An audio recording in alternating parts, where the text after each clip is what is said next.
Okay, President Proctor, go ahead. Good evening, everyone. Today is June 9th, 2022, and I want to welcome everyone to the San Mateo-Foster City School District Board of Trustees meeting. I am calling the meeting to order at 6:34 p.m. and we will go right into our flag salute. So please stand and join me for the pledge. I pledge allegiance to the flag of the United States of America and to the republic for which it stands, one nation, under God, indivisible, with liberty and justice for all. Okay, thank you. We'll go on to item 2.2, roll call. Trustee Warren? Yes. Trustee Corzo? Yes. Trustee Chin? Yeah. And I'm also here, and Trustee Watkins is absent today. Item 2.3 is approval of agenda for the June 9th, 2022 meeting. Motion to approve. Thank you, Trustee Chin for the motion and Trustee Corzo for the second. All in favor, please unmute and say aye. Aye. Aye. Okay. We can go on to item 3.1, public statements related to non-agenda topics. The San Mateo-Foster City School District cannot act upon any matter that has not been included and publicly posted on the agenda, except under limited circumstances as permitted by law. The board may refer matters raised in this forum to staff for investigation and action where appropriate. Please limit your statements to 3 minutes. Peter, can you please? Oh, I should mention that we have a whole room full of people. I'll try to show them to everybody. Say hi. So maybe we'll go to first if anyone has any items or any comments on non-agenda items. Okay, seeing none. Peter, can we check with the Zoom audience, please? Absolutely. For those of you that may be joining us for the first time, if you have a public comment you'd like to make to the Board of Education on anything that is not being covered on tonight's agenda, please use the raise your hand functionality in Zoom now. I'll call upon you one at a time and you'll have 3 minutes to address the board. Okay, we have Eliza. Eliza, go ahead. Hi, I'm a teacher at Lead Elementary School, and I wanted to read a letter to the board on behalf of the teachers on our staff. Dear members of the board, we, the teachers of Lead Elementary, are writing to make you aware of what we perceive to be a significant equity issue in the district. While district leadership claims to put equity at the forefront, unfortunately, its actions do not always match this. This is the case right now with our basic staffing needs. As you may know, Lead Elementary is in CSI. We are a Title I school with students who were and continue to be disproportionately affected by the pandemic, resulting in some of the most significant social, emotional, and behavioral challenges we have seen in recent years. We also serve a large portion of emergent bilingual students. Simply put, our school's needs are not the same as every other school. As teachers, we know that a one-size-fits-all approach does not work for the diverse group of students we teach, and that to use a single approach would be a disservice to our learners. This is why we find it puzzling that the district determines staffing by applying a one-size-fits-all algorithm to every school, rather than considering what actually makes sense in context, as we know the schools in our district are very diverse and have unique needs as well. The algorithm simply takes into account the number of students enrolled, ignoring the real needs these students have and the amount of support they require to be successful. As of now, this algorithm has determined that we will have 2 grade level split classes in the next school year. We believe this is fundamentally against the priorities of the district and the board, specifically the strategic planning goals that emphasize closing the achievement gap, reducing inequitable outcomes, and providing environments that meet the needs of the whole child. We and our principal have tried to use the avenues available to advocate for an additional classroom teacher, but those efforts have been unsuccessful. Fully staffing us with 1 to 2 additional teachers and therefore reducing class sizes of rooms that are projected to be at full capacity would help us achieve many critical goals, including addressing unfinished learning, tackling the achievement gaps in our data, exiting CSI, and better meeting the social emotional needs of our students. The reality is that split grade level teachers are not able to focus on the depth of instruction needed for each grade level, especially when many of our students are beginning the year below the grade level standard. It is one thing to say all the right words, and it's another to follow through with the actions that match. If we're serious about achieving these aforementioned goals, the answer to this problem is clear, and we ask that you please help us in directing the district to take our concerns seriously and support our students with what they deserve. Thank you for your time. Thank you, Elisa.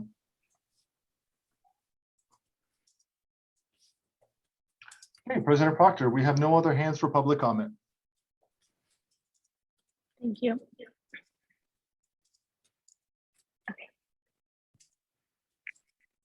Okay. We will go to item 3.2. Sorry, I'm getting like an echo.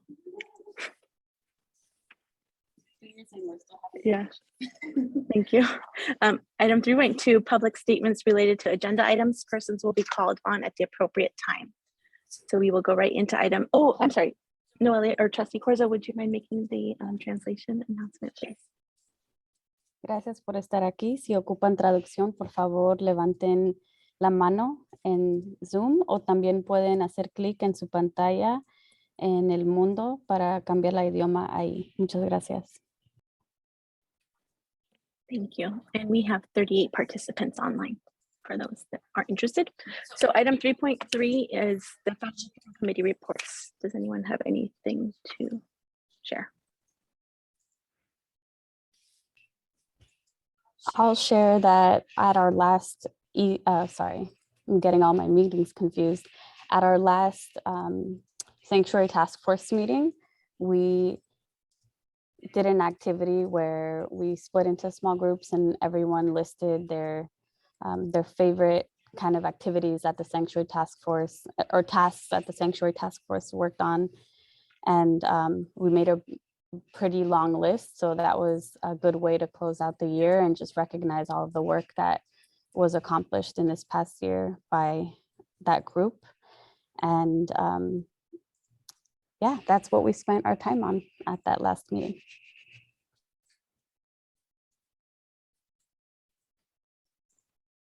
I unfortunately wasn't able to attend the CDAC meeting, which was this past Tuesday, and we had our board community workshop.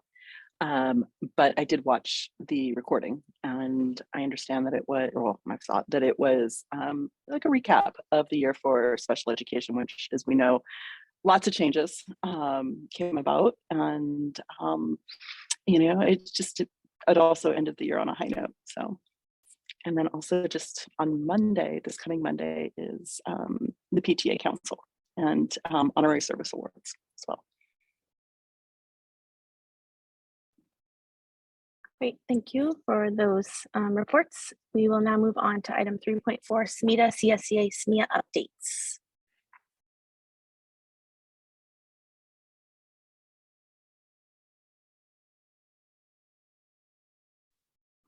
Is it like ready to go?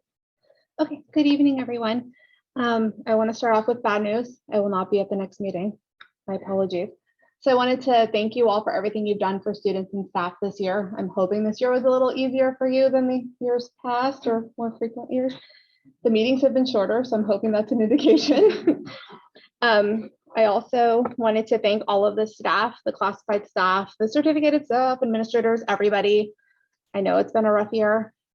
We're almost done. I'm not going to say the amount of days because I don't want to steal Julie's thunder. She does this every time. I know she's counting down. I know she's ready to go. I'm happy to report that the new positions passed at our last CSEA meeting. So yay for those people. That's good. I'm probably going to have to leave before we get to my favorite part of the meeting, which is when the CSEA raises comes through. So I wanted to thank the district negotiations team for your work on that with us. We really appreciate it, and it was nice. It went very smoothly this year. It was great. I also wanted to congratulate all of our retirees. This meeting's pretty much for you, so congratulations. And I wanted to congratulate the 2022 fifth grade promotees moving on to middle school, and the middle school ones moving on to high school. That particular group had probably the strangest middle school time known to man. So I'm sure it'll be better in high school. But congratulations to everybody. Thank you.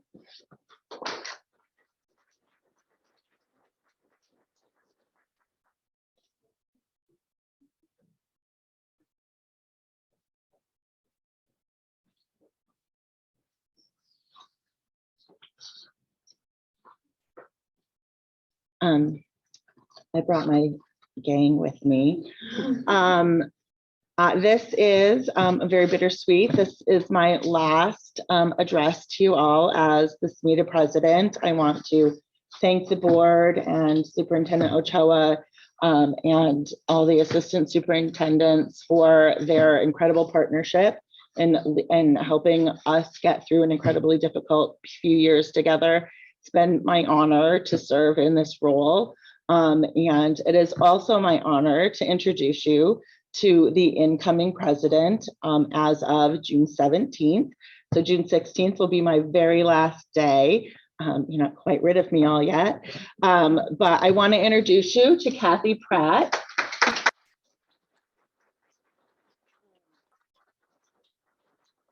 Kathy has been an active member in SMETA for the past several years. She's been our vice president, our grievance chair. She served as a rep. I also know her to be a really dedicated and excellent educator. And so I'm really pleased that I am leaving SMETA in such wonderful hands. I also want to acknowledge Alicia Aragon for being an incredible partner in CSEA. And I know we had a lot to deal with the past couple of years, and I can't think of, a better person to sort of work the other side of this with. CSEA is very lucky to have you, and I'm excited for the work that I know you'll continue to do. I also want to publicly thank Lisa Fahey. She was honored with an award yesterday at our retirement celebration for her incredible work, helping to get all of us through the last few years. And I've lost track of, honestly, Alicia, I've lost track of the days, I've lost track of the MOUs, I've lost track of all of it. It's just a happy blur, but I want to publicly acknowledge Lisa's leadership through this. I want to acknowledge Halima. You may not know, but she works very hard on behalf of CTA to keep us all working. And then finally, this is the last meeting as president, as you know, so I want to also publicly, I think we all are here to publicly acknowledge Sue Weiser and her incredible leadership. So much love, so much gratitude. I'm not going to cry, although I tend to do that. But we have some gifts for you, and I just want to say how much I adore you. Okay, so it's getting a little misty up here, so I'm gonna end there for now. Thank you.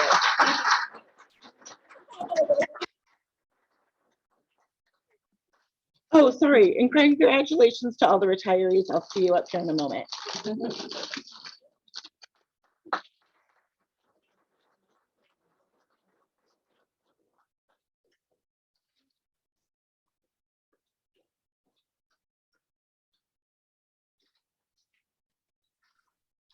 Do we have a SMEA update today, Superintendent Ochoa? Oh, on Zoom. Okay. Sorry.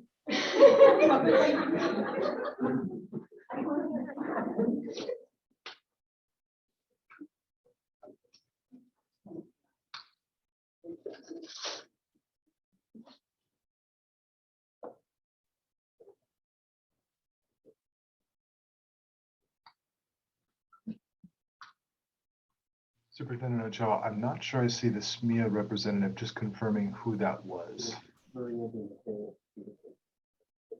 Maria, I think her hand is raised. She just needs to be promoted. Got it. Hold on one moment.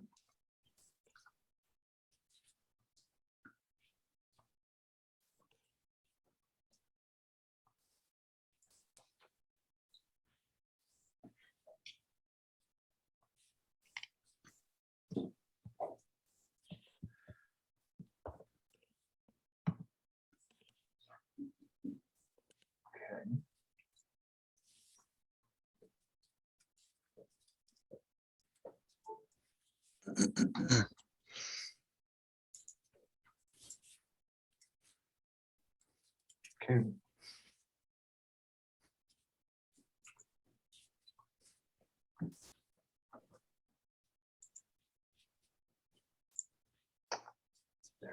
There is Maria De Matei.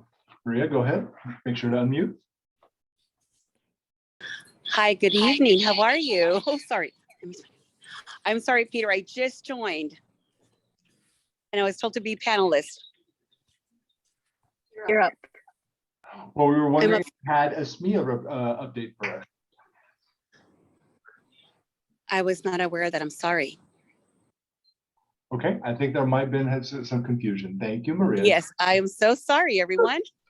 It's nice to see you. Nice to see you all too. My apologies. I did not know that. No wonder you're still at school. Yes, I'm at school. I'm like, what? I'm going to be a panelist. I apologize. I do not have an update. That's okay. And we're glad you could join us. Thank you, Maria. Thank you. Thank you. Thank you for all the updates. It really is nice to see you guys in person. We will go on to item 3.5, retiree recognition.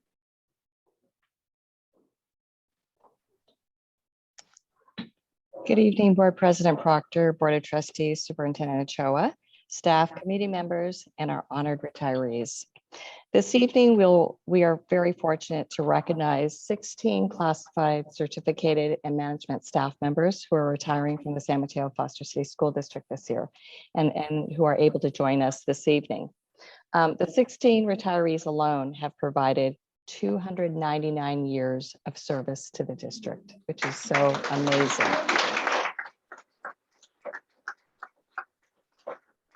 Retirees, thank you so much for your many years of service to our staff, our students, and our community.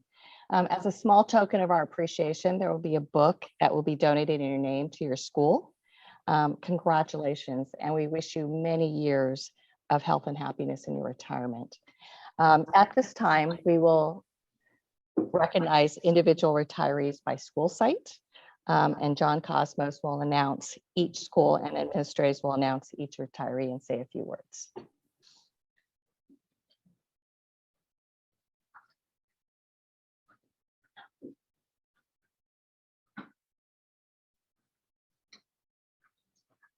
Thank you, Sue. Good evening, everyone.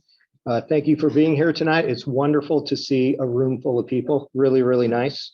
I would like to introduce Doug Garris, who's the principal at Audubon, and Doug, the retirees from Audubon as well. If you could come up to the front.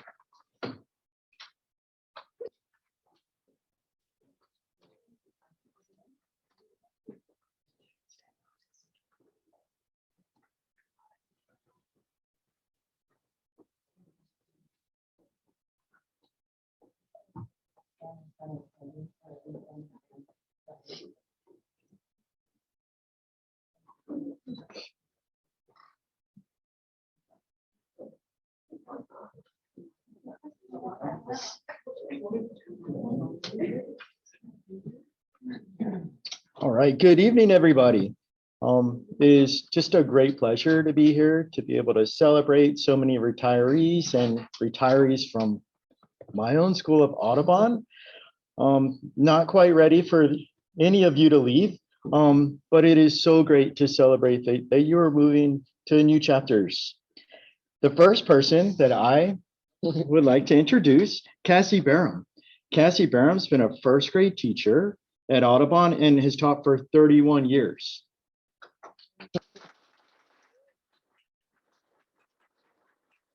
And 31 years have all been at Audubon. Wow.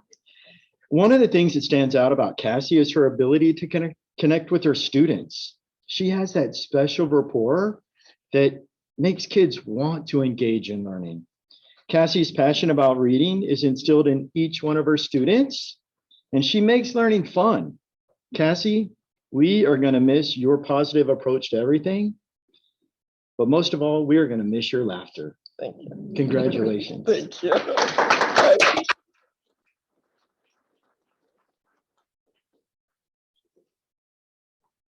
Next, I would like to recognize Lisa Holcomb. Lisa's a 5th grade teacher at Audubon. She's taught 20 years in the district, and 6 of those years have been at our school, Audubon.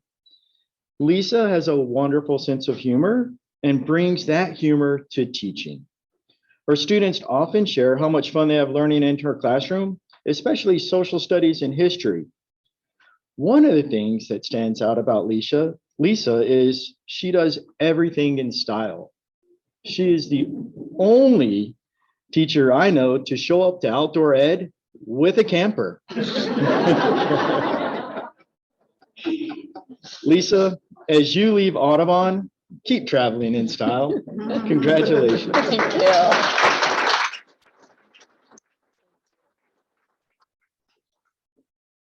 And now I'd like to bring up Sandra Sparrow. Sandra also teaches 5th grade at Audubon. She's taught a total of 35 years. 28 of those years have been in our district and 6 have been at Audubon. Besides being passionate about teaching science, Sandra is one of the most organized people I know. She coordinates outdoor ed program, the green team at our school, and much more. Sandra has even been known to stalk my office early in the morning with a list of to-dos. Sandra, even though you're retiring, I'm keeping you on speed dial to make sure that we all stay on track. Okay, Congratulations. thank you.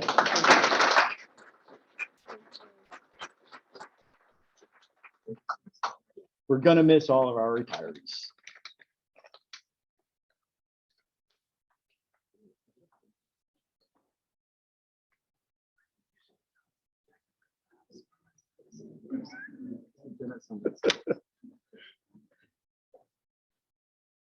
Yeah, Diego just reminded me that many of the retirees I've had the pleasure of working with myself. So this is actually especially nice for me to see. It's a reunion for me. Absolutely. Thank you. Thanks, Doug. Next will be Principal of Baywood, Amanda Driscoll, and our retirees.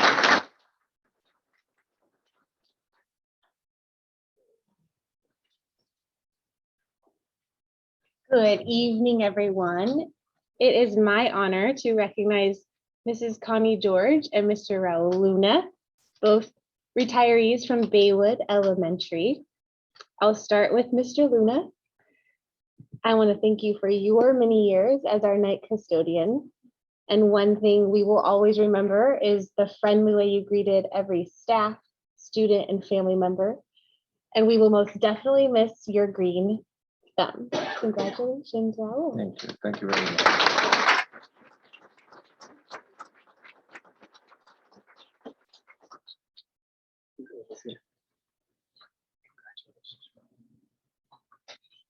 And Mrs. George, she has been a first grade teacher at Baywood for many years, 22 to be exact, but she has been a mom in the community for even longer and an active member of our PTA. There are many gifts that you possess, but one I appreciate most is your positivity and your can-do attitude. And we are going to greatly miss you, but congratulations. We're so excited for this next chapter.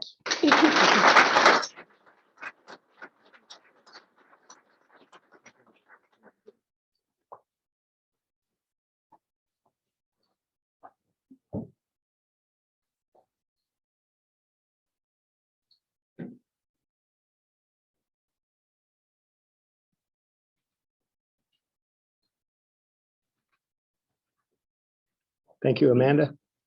Next is Becky Steffen, Principal of Brewer Island.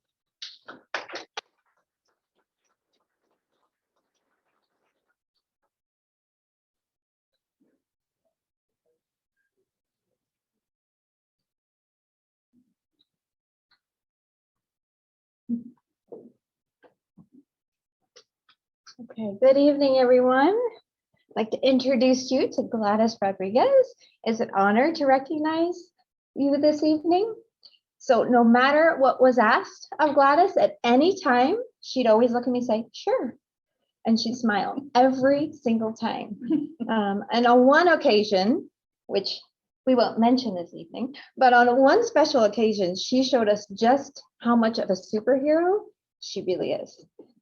We are grateful for your 10 years of service And I only got to know you for about 3 years, but it was an honor and we're so grateful. So thank you. Thank you very much.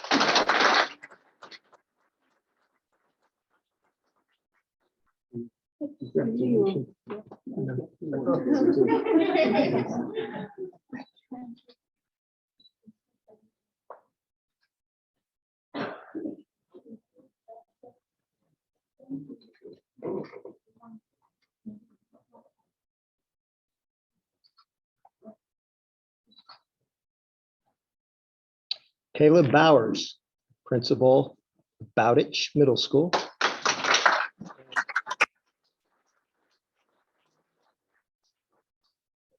Danielle, Tiffany, you're coming up instead. Tiffany Canaris, who helps to run our annex program. So thank you. Good evening. Today we're going to honor Herrick, who worked for both the Annex and Bowditch. We want to thank you for your service to the Annex and Bowditch staff and students. We will miss your positive attitude and your kindness. Thank you so much. Let's get them on.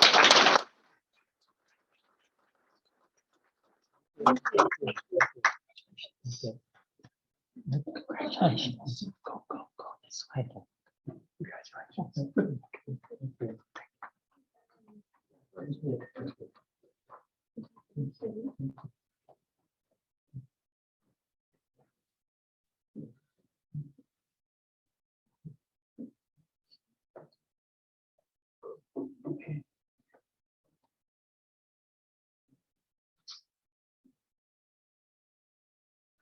Amanda Gall, principal of Foster City Elementary.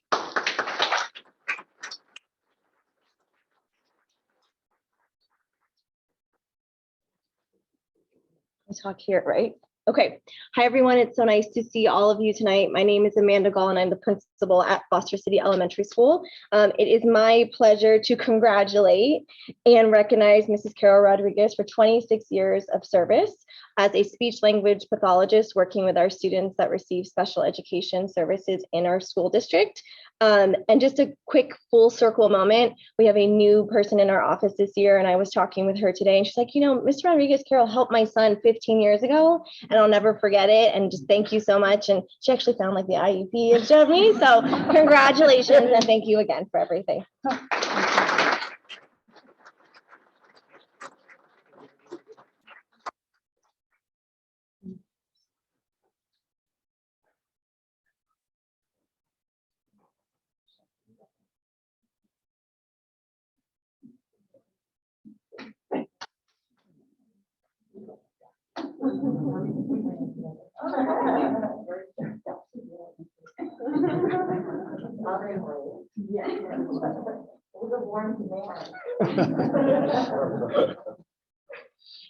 Thank you. Next, Annabelle Kazemi, who is the principal at George Hall.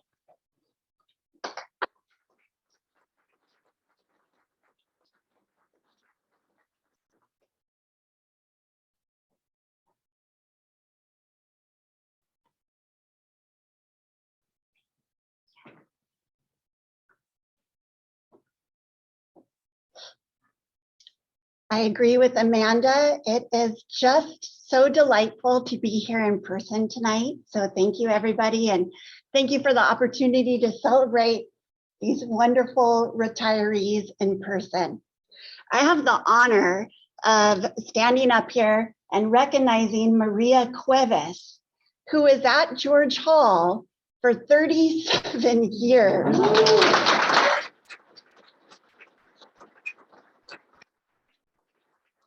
Maria started off just volunteering and hanging out until one day the principal who was at George Hall said, I bet we could put her on the payroll. Maria has done an amazing amount of work, both as an employee and a volunteer. She often babysat for after school so that parents could attend parent ed. She was on bus duty. She was on yard duty. She was on recess duty. She read with students. She just generally helped out. And through that helping out, her giving heart just shone really brightly and became the matriarch or the mother of our school. So I am so pleased that you were able to join us today, Maria, and I'm so thankful for your service. Thank you.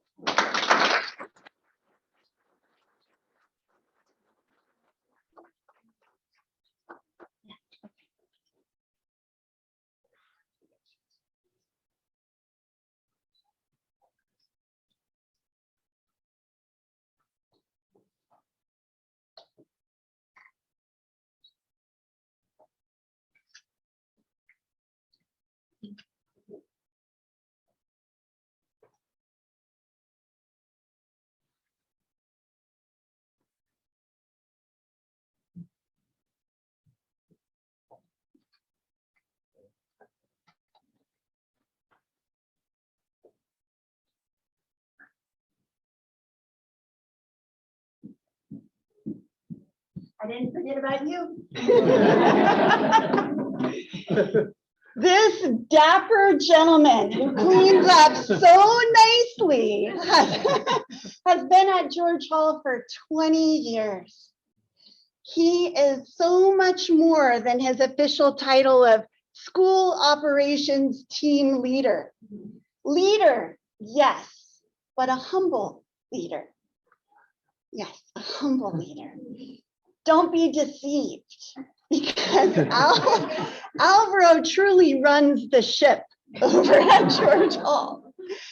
He is an amazing man of hidden talents, one being an artist who has given us a gorgeous mural of our school mascot, which will continue long after he moves back to his wife in his home country, because he's leaving later this summer to return home. We are so grateful, Alvaro, for all that you've done for our school, and most grateful for the way that you treat our students and staff. Your kind heart always shines forth every day. Your loyalty shines forth every day, and your hard work, especially during the past 2 years. On a note that I want to end, there's something that not many people know about you, and that's your sense of humor. So, and those of you who know him are laughing because you know his sense of humor, but Alvaro decided to put a sticker on his head with his mask on, and it was a third eye. And he walked around, this is this week, walked around like he didn't know what was happening. And no less than 4 staff members snapped a picture and sent it to me in my office because they were so tickled by his sense of humor. So thank you for bringing us smiles and laughter and a clean, safe school. Thank you for giving me the opportunity to work with everyone.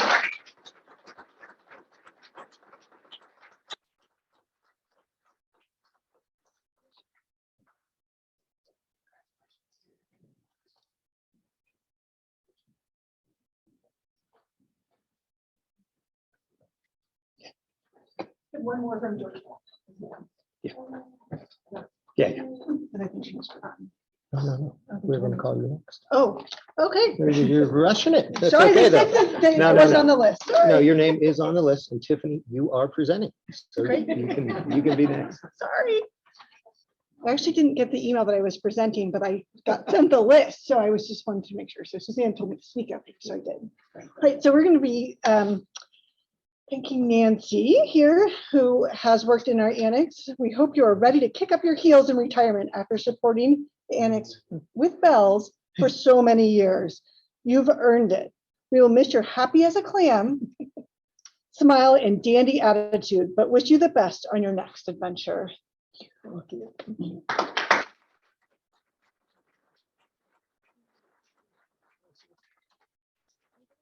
not to retire every day, but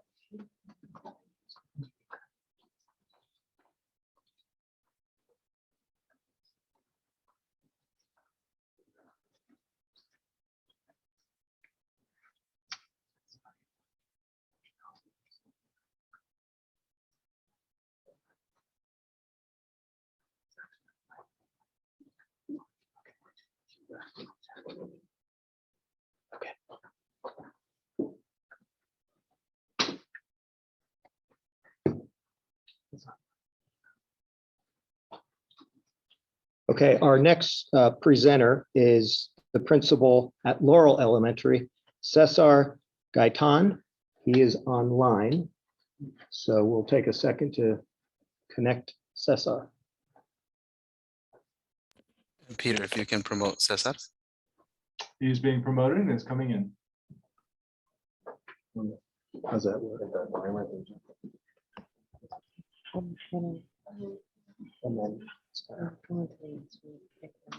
Okay. Good evening, everyone. My name is Cesar Gaitan, and I am the proud principal at Laurel Elementary. It gives me a great pleasure to introduce you to Mr. Kevin Fidner, who has served as a second grade teacher at Laurel and has contributed with 26 years of service. What most stands out about him is his ability to connect with students and to get them excited about learning. We will miss him and his extraordinary sense of humor. Thank you. We are so very thankful to you for your distinguished service.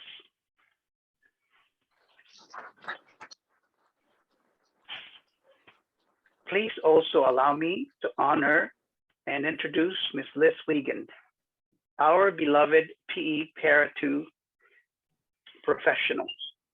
She's truly a professional. This amazing woman is a legend at Laurel. She's taught PE for at least 2 generations and is bringing them together tomorrow at field day. We are going to miss her energy, her unmatched dedication, and her passion for serving all students and families. Thank you, thank you, thank you for your nearly 3 decades of service.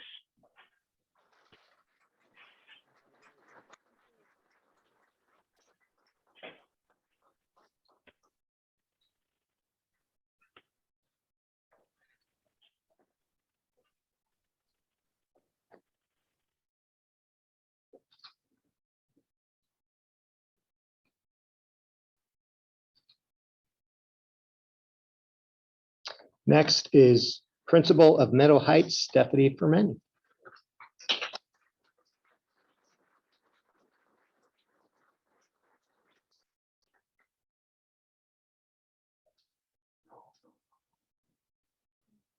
Remember, I said she can't retire. Oh, okay. I agree. He said you can't. Oh, my glasses broke. But I can volunteer. Yeah. Sorry. Let me pull this up here. Here we go. My glasses just broke. So, Janine, I'll just make it bigger here. Janine has been with our district for quite some time. She's been a crossing guard, a school office specialist, a Para 2 PE teacher, a clerical aide, and a personnel assistant. However, she's been at Meadow Heights this last 10 years. And it's been my honor and pleasure to be with her for the last 7 of those 10. And Janine is a pillar of our community. She lives very close. She often walks to school. And your presence, your dedication, your hard work, and anytime you ask her, she said, I can do that. And if I can't, I'll figure it out. So you will be missed, but I know you live close and I know where to find you. And just thank you. Thank you for everything.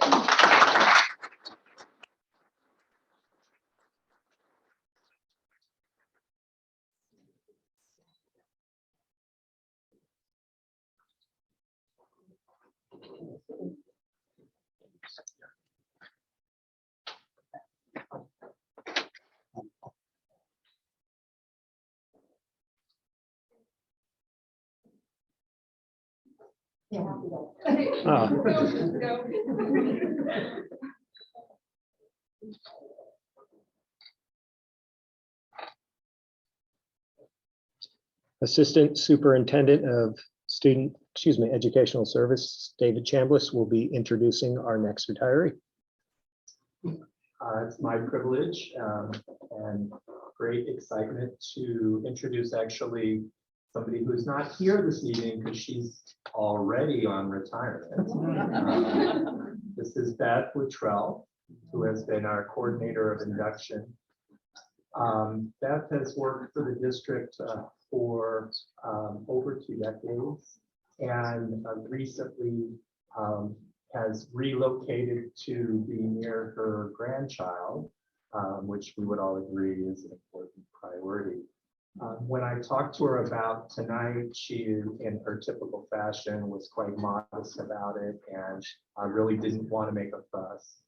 But even in doing that, she shared a couple thoughts that I would just like to share with you. She feels like the recognition that she deserves is about her students. She noted one of whom is a commander in the Navy, one is a professor at Harvard Med School, one is chief of genetics for a major hospital chain, one is an anchor on CNN, one is a state congressperson, and 7 are teachers. They're really important.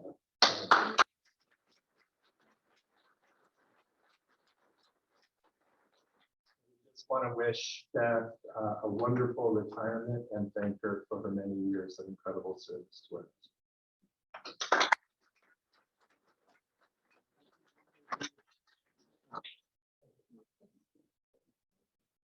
All right, folks, we have 2 administrators that we're going to recognize who are here in the room with us.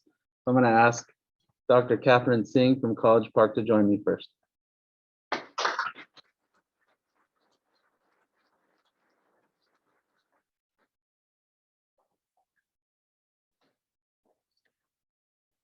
"21 schools in this district, and each has a story to tell.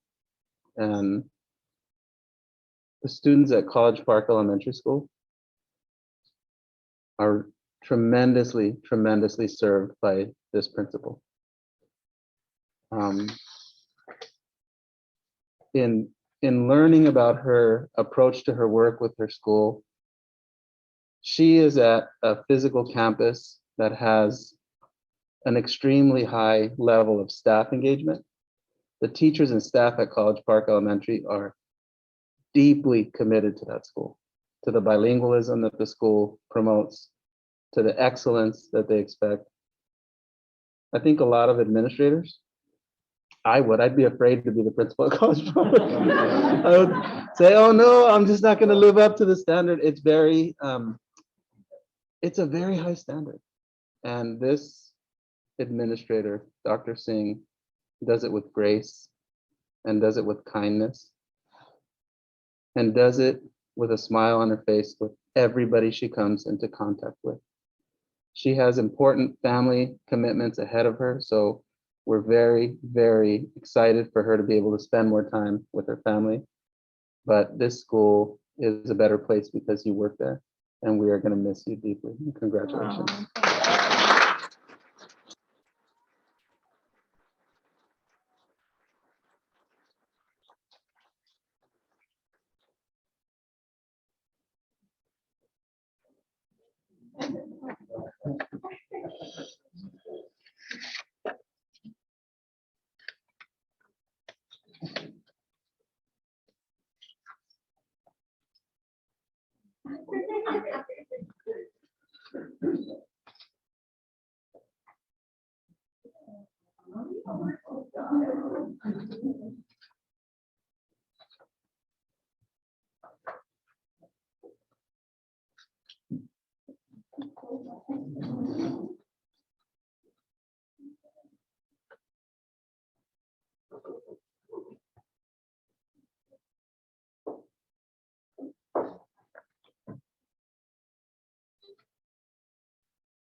And that's only 4 staff members. If there were all 35, it would allow me to introduce and welcome up. I'm actually going to ask Reem to come up and join me up here as well. So Reem, come up here with me and welcome Assistant Superintendent of Human Resources, Sue Weiser.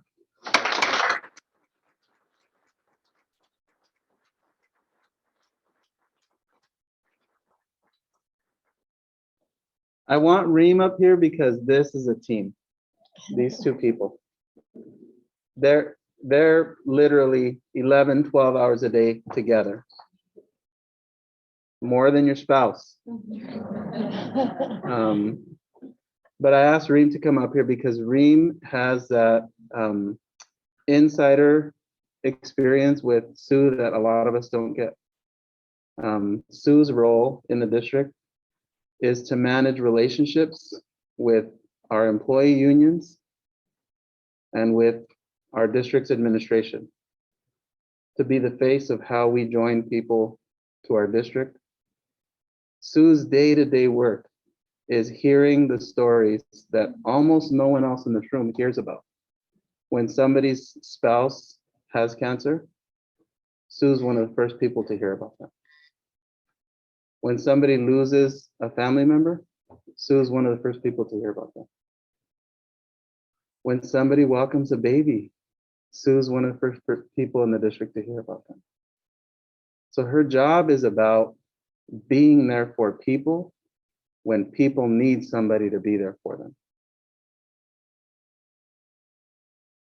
In her work and in her relationships with people in this district, she's so impactful that your two union presidents over the last 6 months have repeatedly lauded her impact on the relationships in this district. These are two people who should be sitting on the other side of the table, screaming and yelling and banging their fists on the table, but they've built a respect for one another, and they've built a level of collaboration with each other that is unheard of. It is extremely rare to arrive at the place that Sue has brought this district in relationships with our employee unions, and we're deeply grateful for that. Every administrator in this room can go back into their mental file effects and think about a time when they needed help and they could call Sue Weiser. Just look around the room at these principals. Everybody is literally nodding their heads. Every administrator at this district office knows she's the go-to person. When somebody of her stature and talent retires, you actually never fill that gap. You take what she brought and you try to hold on to as much of it as you can. And that's the legacy that she is going to leave behind, is making a difference with administrators, with teachers, with classified staff, district-wide. And she has important work to do with her family out on those beaches and traveling. And we're just so grateful for Sue and everything she's accomplished. Congratulations, Sue.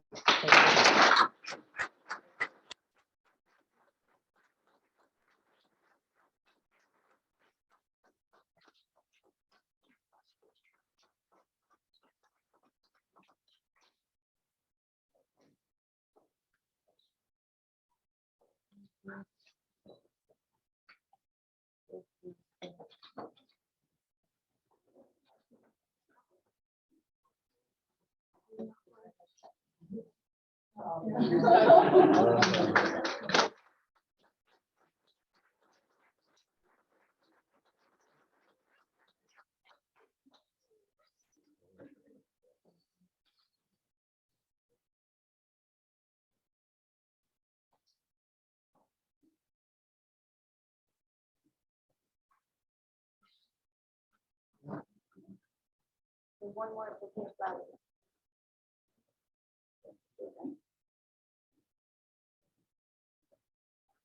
The boss says we're done. Yeah, I'm looking in the back of the room for Suzanne and Reem.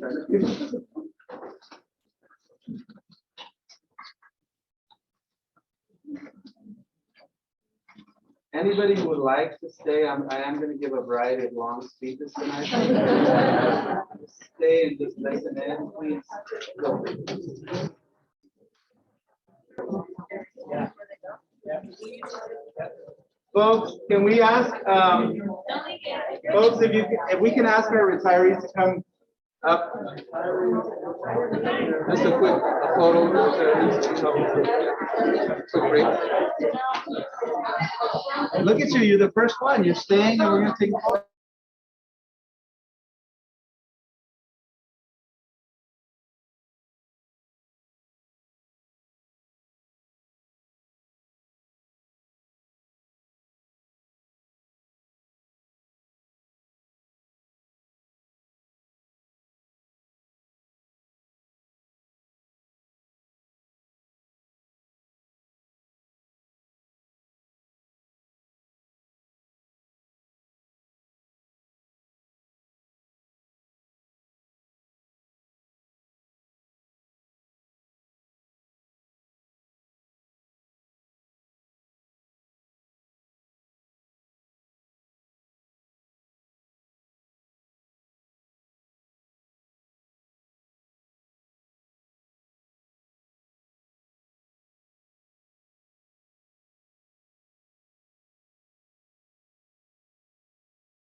Do a mic check. Yeah, thank you.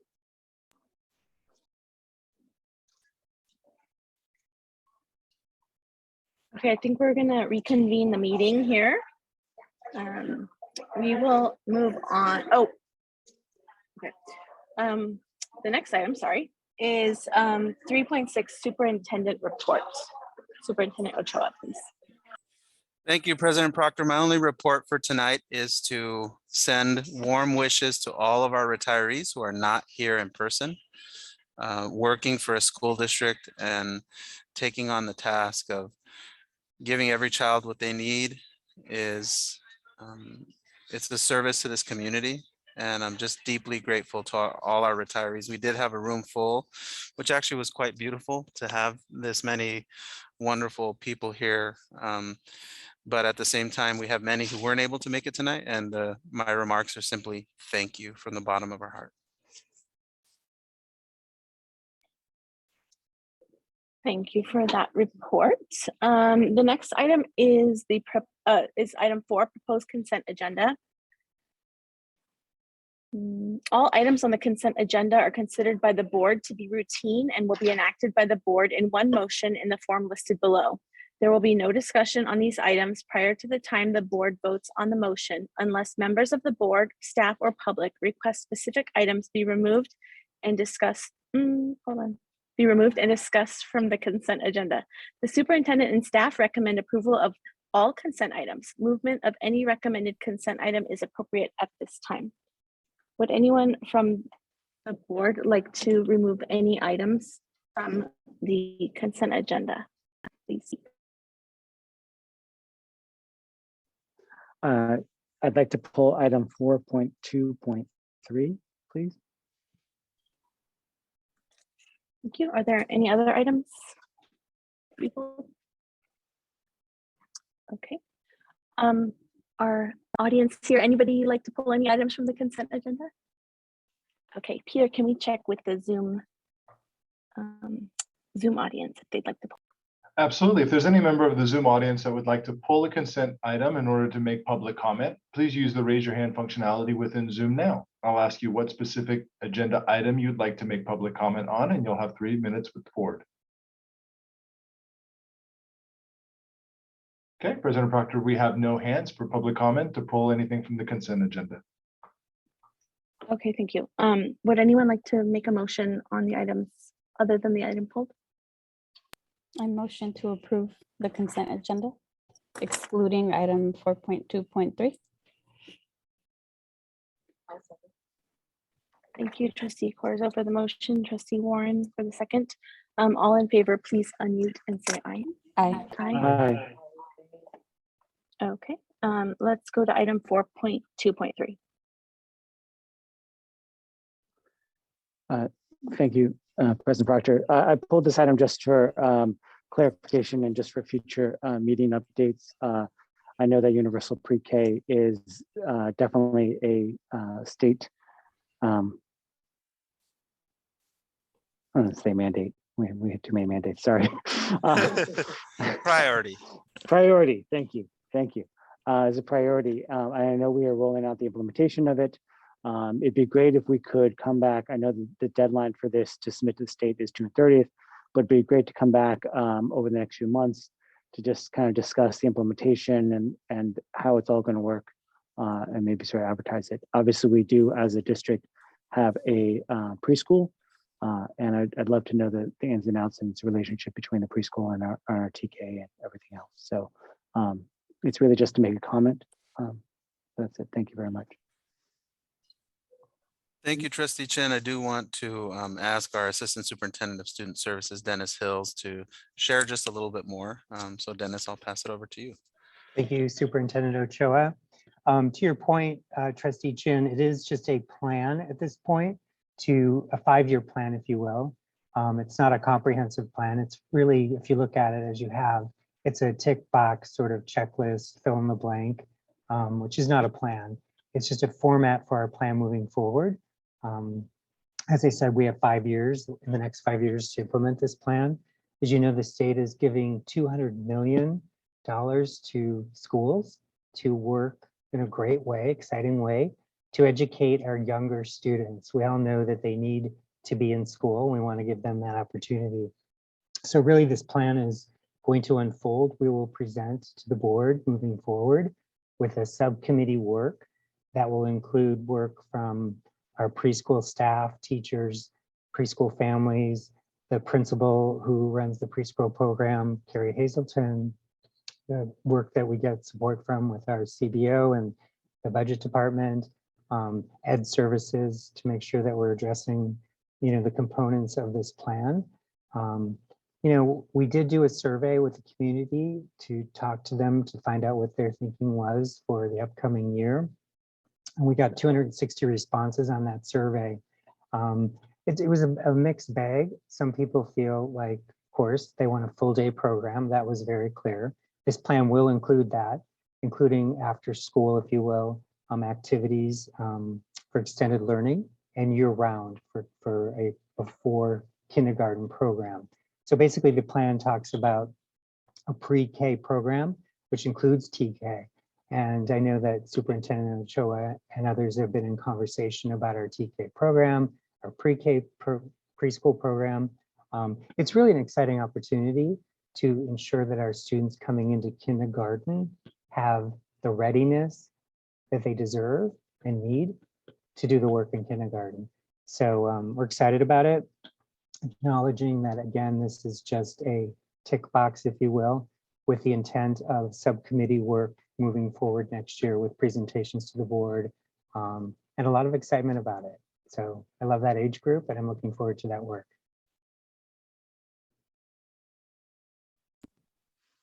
Fantastic. Thank you for that update. With that, I'll make a motion to approve this item. Unless there's any other, sorry. I was going to just check if there's any public comment on this one. Sorry. Hold it. So any public comment on this item from anyone here? Okay. Peter, can we check with the people on Zoom to see if anyone has public comment on this? If there's any members of the public that would like to make comment on this agenda item, please use the raise your hand functionality within Zoom now. Okay, President Proctor, we have no hands for public comment. Thank you. Now I'm ready for you. I apologize for that misstep in order. I would love to make the motion to approve item 4.2.3. I'll second. Okay, thank you, Trustee Chin for the motion and Trustee Corzo for the second. All in favor, please unmute and say aye. Aye. Okay, that item passes. And with the consent agenda, it looks like we approved some new hires. So are they here? Anyone here to be recognized? Absolutely, President Proctor. I'll start with the recognition for our two new hires that are actually going to join us on Zoom. So Peter, I'll ask for you to promote Laura Rossi and to promote once again Cesar Gaitan. So I'll start with Laura Rossi.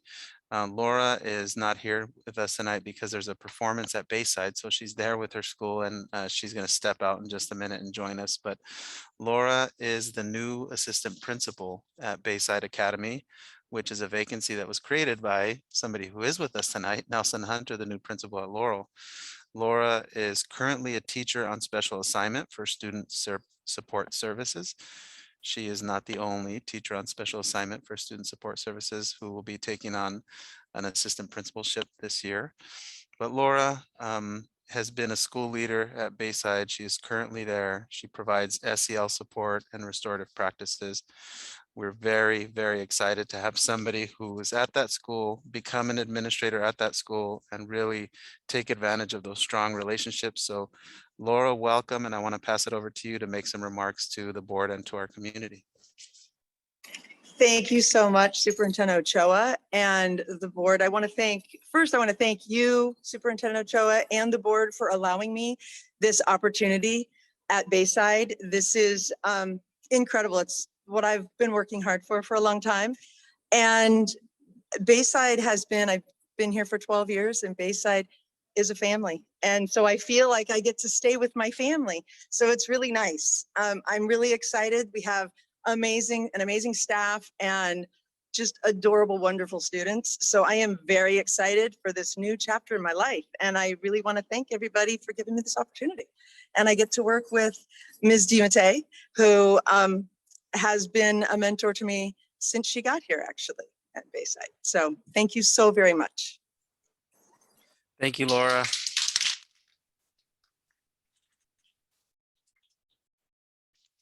Next, I'd like to recognize the principal, the current principal of Laurel Elementary, who will become assistant principal at Fiesta Gardens International School, and that is Mr. Cesar Gaitan. Mr. Gaitan will be the new principal, assistant principal at Fiesta Gardens next year. He's currently at Laurel. He brings a very student-centered and student-focused approach to his work. He is absolutely an advocate for families, and we're deeply grateful to the work that he did at Laurel this school year, but also excited about the work that will begin at Fiesta Gardens next year. And with that, I'll pass it over to Mr. Gaitan for his remarks to our community and to the board. Thank you, Superintendent Ochoa. Thank you, Board of Trustees, for this opportunity. I feel very honored to have had the opportunity to serve at Laurel for this year. And I thank you also for giving me the opportunity to be assigned at Fiesta Gardens. I have a passion for learning, and my daughter is a third language learner, just like I am. And she has been through dual language immersion programs. I was a teacher, and I've been an administrator in dual language immersion schools. And I am just delighted to take on this new chapter in my career. I look forward to working with Directora Ramirez and the Fiesta Garden community. Thank you very much. Thank you, Cesar.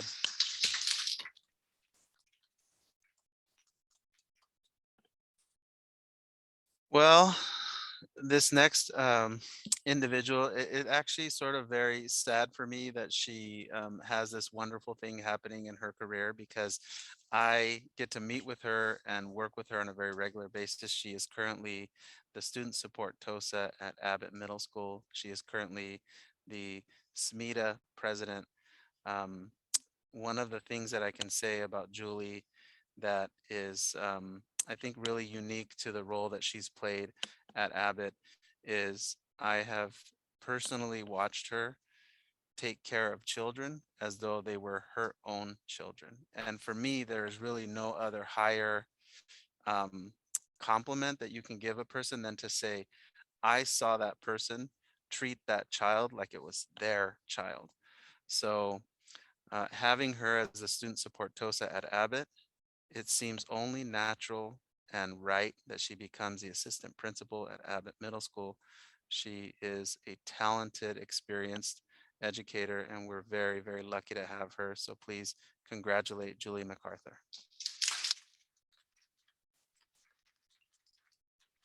You can stay where you're at, but I do want to give you a chance to make remarks also. Supported by Abbott Mountain Pride.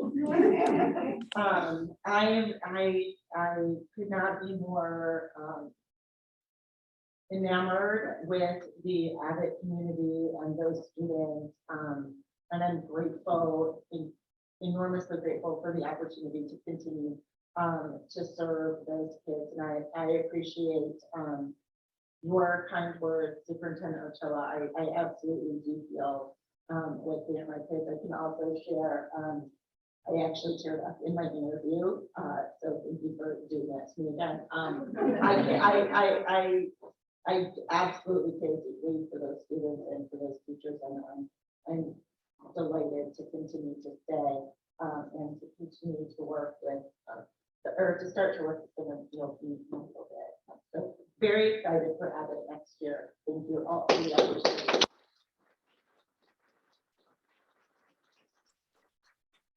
One of the opportunities we have when we hire new administrators is you can go one of two routes. You can keep the best, and tonight I've introduced you to Laura, I've introduced you to Julie MacArthur, I've introduced you to Cesar. These folks are already with us, they're staying with us. We're giving them these opportunities They're gonna make a difference. And we know that when we keep the best who are already with us, we enrich this district. And every once in a while, when you open up an interview, you meet somebody who is just dynamite and knocks your socks off. And tonight, it's my true pleasure to introduce Nicole Sandoval, the new principal of Abbott Middle School.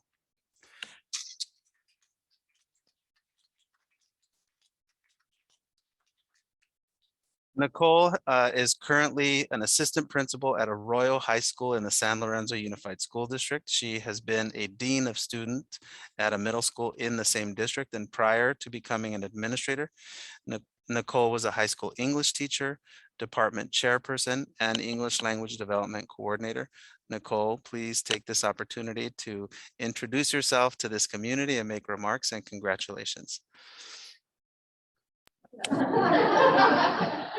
I am just absolutely thrilled to have this opportunity to join you all. The reception has been very warm and welcoming, and I feel like I'm leaving a family, but I'm coming to join a new family. And I am over the moon. But I get to have Julie as a partner. I've had the luxury of chatting with her a little bit this afternoon, and I have such high hopes for Abbott and for the students that we serve. So thank you.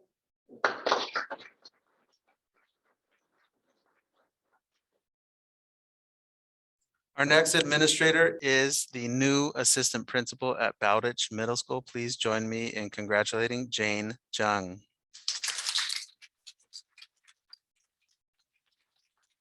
Jane is currently a teacher on special assignment for language and literacy at Bayside Academy. She has made contributions to this district through our summer academy. She is a sanctuary task force member and is deeply connected to the AAPI work taking place as part of that sanctuary task force. Prior to coming to the district, Jane was also an elementary and middle school teacher in Fremont, San Francisco, and New York City. And she starts her new tenure with Mr. Bowers over at Bowditch. And I want to give Jane this opportunity to make remarks to the Bowditch community and to her peers. Honorable board members, thank you for this opportunity. I am so excited to be joining the Bowditch community and the family. There's something very, very special about Bowditch. And the first moment I stepped into that school, I felt like this is home. And after I met Mr. Bowers, I just knew he and I would have synergy, and that we were going to make really, really great things happen at Bowditch. And I'm looking forward to working with the students, with the teachers there and the family, and to continue the sanctuary task force work, to raise awareness about AAPI. And after listening to all these retirees today, it makes me wonder what people will say about me when I retire. So I hope to lead with integrity, with passion, and that I make a difference for our school district and the health. So thank you.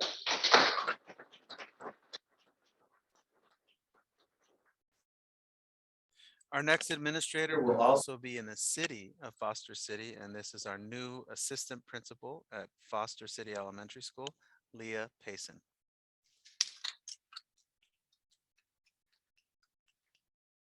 Leah is currently a teacher at San Mateo Park. I have spoken to the principal. She's very sad about this development. She also worked at Beresford prior to being at San Mateo Park. Leah is a classroom teacher who is always ready to try something new and tackle a new challenge to support student learning. She's implemented the Clavis program in her classroom for multilingual learners through Stanford University and has been a master teacher, hosting student teachers through a partnership with Notre Dame de Namur. Welcome and give remarks to your new school community at Foster City Elementary, Leah Payson. I just want to say a big thank you to Amanda and to the board for this opportunity. I really have worked hard the last few years to get myself here, and my dream was to stay with the district. I'm really happy for that opportunity to stay with the district. And I feel like I'm going from two tiniest elementary school to the biggest elementary school. So I know I have a lot to learn, but I have an amazing leader to do that with, and I'm really looking forward to meeting the community, and students, and all the staff. Thank you.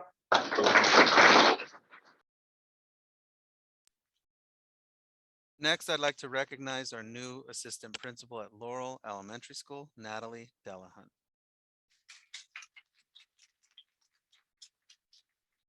Natalie is currently an equity coach at Clifford Elementary School in Redwood City, working with staff to implement equitable practices throughout the school. And prior to this position, Ms. Delahunt was an elementary school teacher, an intervention specialist, a tutor at Parkside Elementary. She's active in her community and is a founding member of the Justice, Equity, Diversity, and Inclusion group in the Burlingame School District.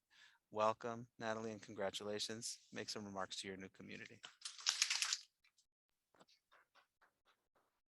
Thank you so much to the board and the superintendent and Nelson. I'm so excited to be working with you. I think we're going to be, let me set it out, a dynamic duo. I do believe that. Curly your path. We're going to really get to it. I'm just really excited to be launching my career in administration in San Mateo-Foster School District. This is my community. I live just down the street. I'm really invested in kids in this community. And I hope to lead with equitable practices and to show everybody just how great it is to lead with equity and how it really does benefit everybody in the community.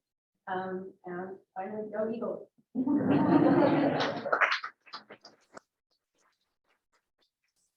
And last but not least, I want to recognize our new principal at College Park Elementary School, Anjanette Estanina.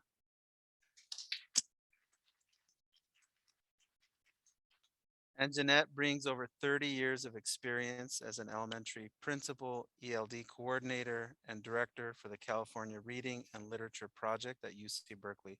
Prior to becoming an administrator, Ms. Estanina taught elementary school and worked as a paraeducator in the San Francisco Unified School District. Please welcome Anjanette Estanina. Thank you, Superintendent Chua, Superintendent and Board of Trustees. I cannot tell you how excited I am to now be part of your family. Just sitting here and what all of us witness, just the love, the warmth, and the sense of community. So I feel so honored to be able to work for the college community. I am so passionate about multilingualism, multiculturalism, equity work. It's just like it's in my blood. And I thank you so much for giving me the opportunity to continue to work.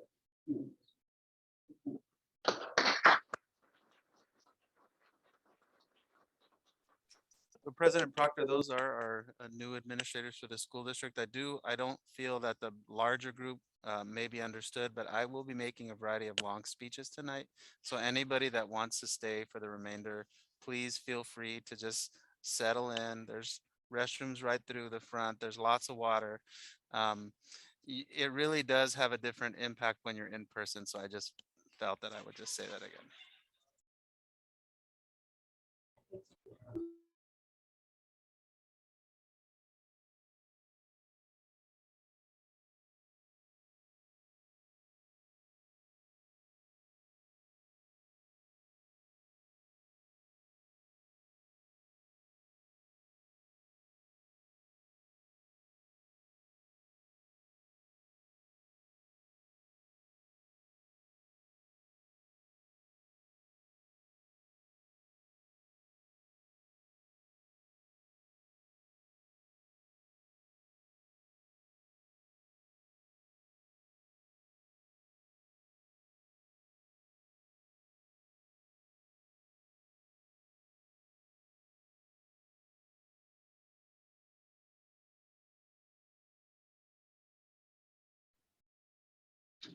Well, this has been a really fun meeting.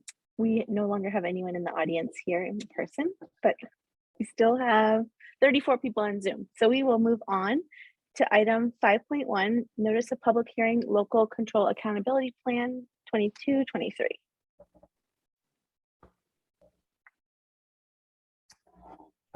President Proctor, are there any formal steps to opening the hearing that you would like to take? Sure. Would invite you to do so. Yes, I'm going to go ahead and open this public hearing at 7:56 p.m. And there you go. All right, well, thank you. President Proctor and Board of Trustees and Superintendent Ochoa. I'm here this evening to open really, the formal culmination of many months of work. We are sharing with you tonight for your information and for now a 2-week period of review before bringing back to you in the next board meeting for approval our 2022 LCAP. I mentioned that it's a formal culmination of many months of work because really this work began back in August when the superintendent first convened the work around the strategic plan. We still, of course, are developing and bringing that very important document to you. Tonight is the requirement by the state that we have each year to complete this local control accountability plan, where we link our plans for next year and the funds expected to spend on those plans in a formal document. So I would just orient you with a couple of comments coming back to the fact that we are making a shift from this year's LCAP, which has 6 goals. And this 2022 LCAP is a moment for us to reflect on the actions in those 6 goals and think about how we did, and to use that reflection then to plan forward to 2022. So this document holds 6 goals that are, as you will see throughout, are labeled as sunsetted goals. And then you will see 3 goals that are identified as the new 2022 LCAP goals. And of course, those are tightly aligned with our new strategic plan that you've been working on. And so you will see throughout those 3 goal areas reference to the strategic plan and also to the actions from the prior or this year's LCAP that we expect to be continuing. So as a document, it's a bit burdensome. So I want to acknowledge that we have posted for your consideration tonight actually 2 versions, the one that met the first requirement of posting last Friday, but then an updated version. One of the big challenges in moving from 6 goals to 3 goals is, it's a bit of a, like an assessment problem. What actions go where and how do you refer and track those? And so we will acknowledge that that can be cumbersome and the document is large in that respect. But it holds the heart of our strategic plan. It holds the purse strings that we intend to pull to support that plan. And we share it with you tonight to begin to invite public comment and your reflection on it, again, with the goal of coming back to you in 2 weeks for approval. And I turn it back to you for any questions. Thank you very much. Peter, can we go to the public since this is a public hearing and see if there's any comments? Yes, if there's any members of the public that would like to make comment during the hearing, please use the raise your hand functionality within Zoom now.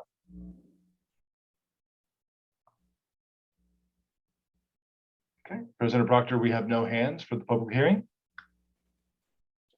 Okay, thank you very much. I'm going to go ahead and close the public hearing at 8:00 p.m. Thank you.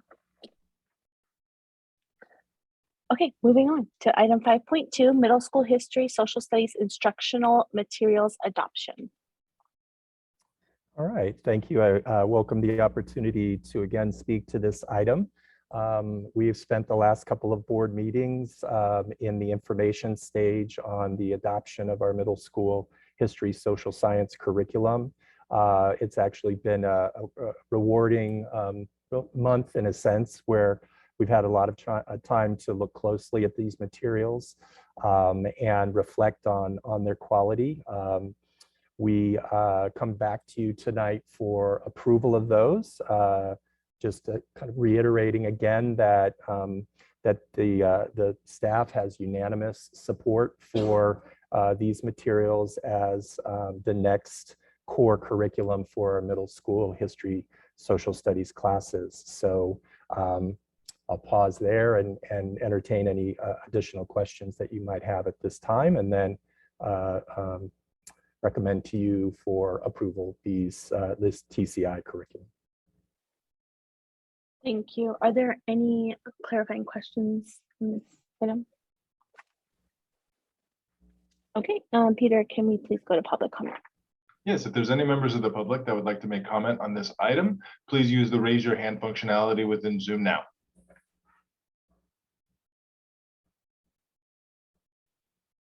Okay, President Proctor, we have no hands for public comment. Okay, great. Are there any board comments on this item? I just want to say thank you for going through this process, and thank you for involving it's just like a nice cross, section of all of our programs. I see that you had the Spanish speaking classes. You had Montessori involved as well. We've got, and then the other comprehensive middle schools. So I just really want to thank you for not just going to, just certain people, but really taking into account that we have different modalities of teaching and instruction that we have in the district. So I just really felt like it was a really, I feel like if that entire group feels that this is the way to go, and then, I think it's a great idea that we listen to our educators.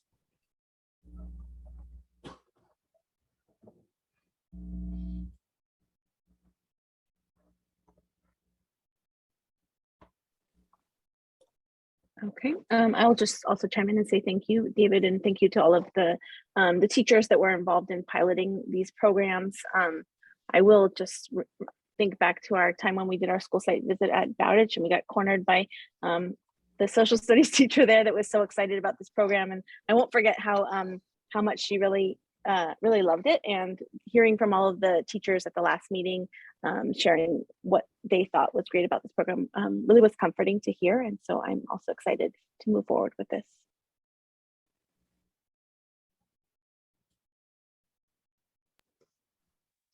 I'll just say ditto. Thank you so much for everything that you guys have done and the presentation and the thoughtfulness of going through everything with us and explaining everything to us. So I think it's up for vote, so I'll make a motion to approve this item.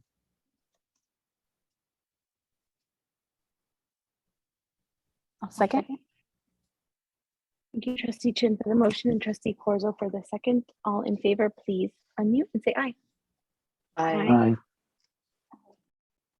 Okay. Thank you. Everyone here voted that. Thank you very much. All right, moving right along. Item 6.1, public hearing 2022-2023 fund balance in excess of the minimum reserve level.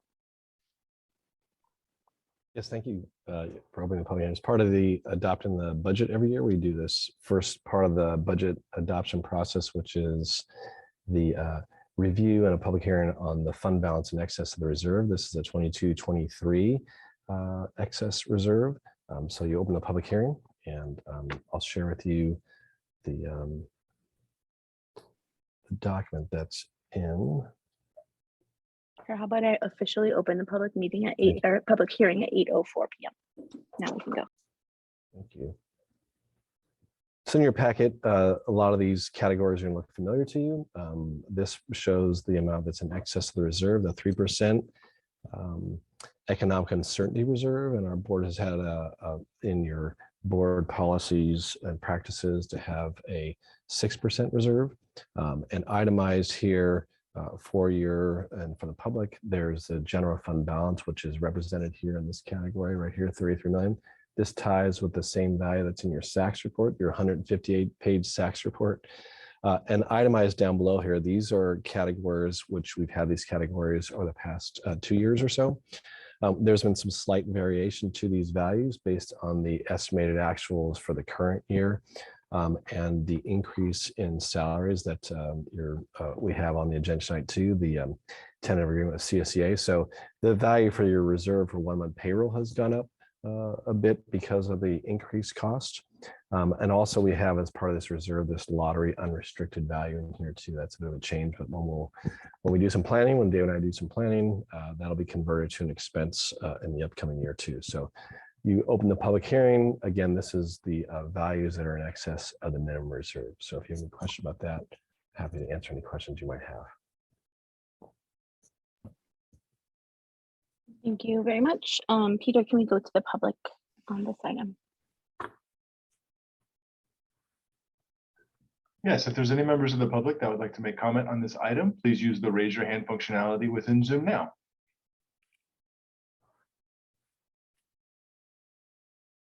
Okay, President Proctor, we have no hands for public comment. And this is just an information item for you tonight, so it's woven into the. Thank you. I will close the public hearing at 8:07 p.m.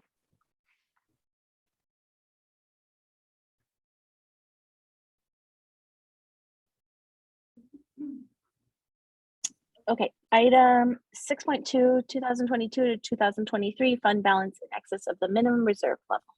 Yeah, that's the value I was just sharing with you on that slide. So that's just an information item for you tonight when you adopt your budget, just so that you're aware, the public's aware what those reserve levels are when you adopt the final budget. Thank you. Are there any clarifying questions on this item? Okay, Peter, can we check if there's any public comment on this? Any members of the public that would like to make a comment on this item, please use the raise your hand functionality within Zoom now.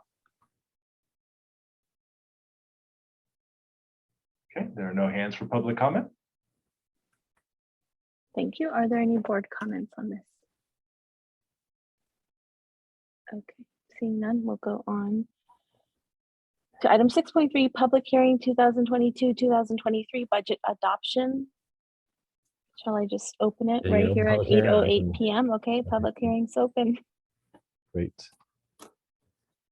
Yeah, we're really pleased to share this budget with you tonight for 22-23. This is prefaced by the work we've done, the governor's budget presentation, the May revise, the work of staff. I want to acknowledge several members of our team who've done a lot of work on preparing this document for you tonight.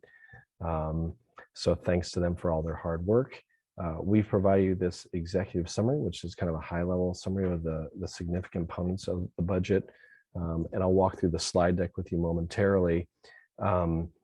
As we went through and reviewed for this evening, some of those significant items which are in these first couple slides here. Let me just do this slideshow presentation. There we go. There was one item which wasn't included in your document tonight, and as we go through this cycle, there are things that we will continue to make changes to. One of the significant items in the budget, there is increased funding for special education funding, but one of the conversations we've been having with the SELPA regarding the AB 602 funding, we've actually seen a decrease in that funding proposed year to year. But we've questioned that with the county because the proposed AB 602 funding for us is based on what our decreased ADA number is. But our understanding is that that allocation is supposed to be based on a higher ADA number. There's been this blended ADA calculation across the board for school districts in the state, and our interpretation of that is that we should be utilizing a higher number, which will result in some additional funding for AB 602 funding for us. So I'm hopeful that by the time I bring this to you next time for adoption, that will be a slight variation in what we present to you in terms of the revenue. We do have one other small adjustment to make, and we'll bring that forward at the next meeting as well too. Some of the items in here too. You'll just see in this slide, it talks about where we're at in the cycle, adopted budget. We're doing our estimated actuals and your budget adoption in June.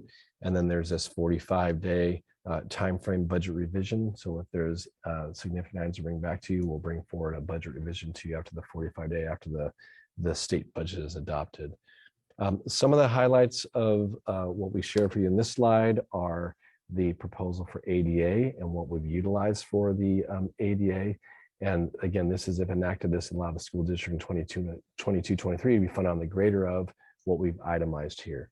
So our proposed budget, sorry, can you hear? Oh, I'm sorry. I'm so sorry. I'm seeing on my screen, I didn't present. Sorry about that.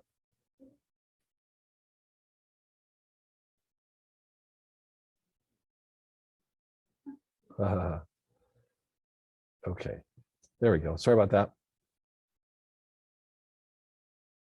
There we go. Okay, so this is just kind of where you're at in the cycle, right? So the 45-day, you'll adopt the budget, and then the final budget is adopted by the state, and then we'll do a revision to you after 45 days. This is a high-level recap of some of these budget items that again, the ADA is if enacted, this allows the school district to be funded on the greater of these items that are spelled out here. So when the final budget's adopted, if there's a final revision, we'll make an adjustment for that. We've included in here what the cost of living adjustments are for each of the particular years in the multi-year. We've got some additional funding that's coming forward to the district. So overall in the state, there's proposed additional early childhood education funding. We've got a planning grant that we received funding for, but one of the items, just as a reminder for us for UTK, there's no funding for basic aid districts proposed as of yet. Another item which we didn't capture in here too, but there's a state proposal that there be home to school transportation for students who are free and reduced eligible. And so that's a cost which we still might have to absorb and manage. I talked about the special education component just a moment ago too, about the AB 602 funding, and we'll see how that changes. Good news in universal school meals, lots of conversations with Fran about planning for that too. So we're excited that's something we're going to continue to be able to share with our community. So that's a really positive ongoing impact for us.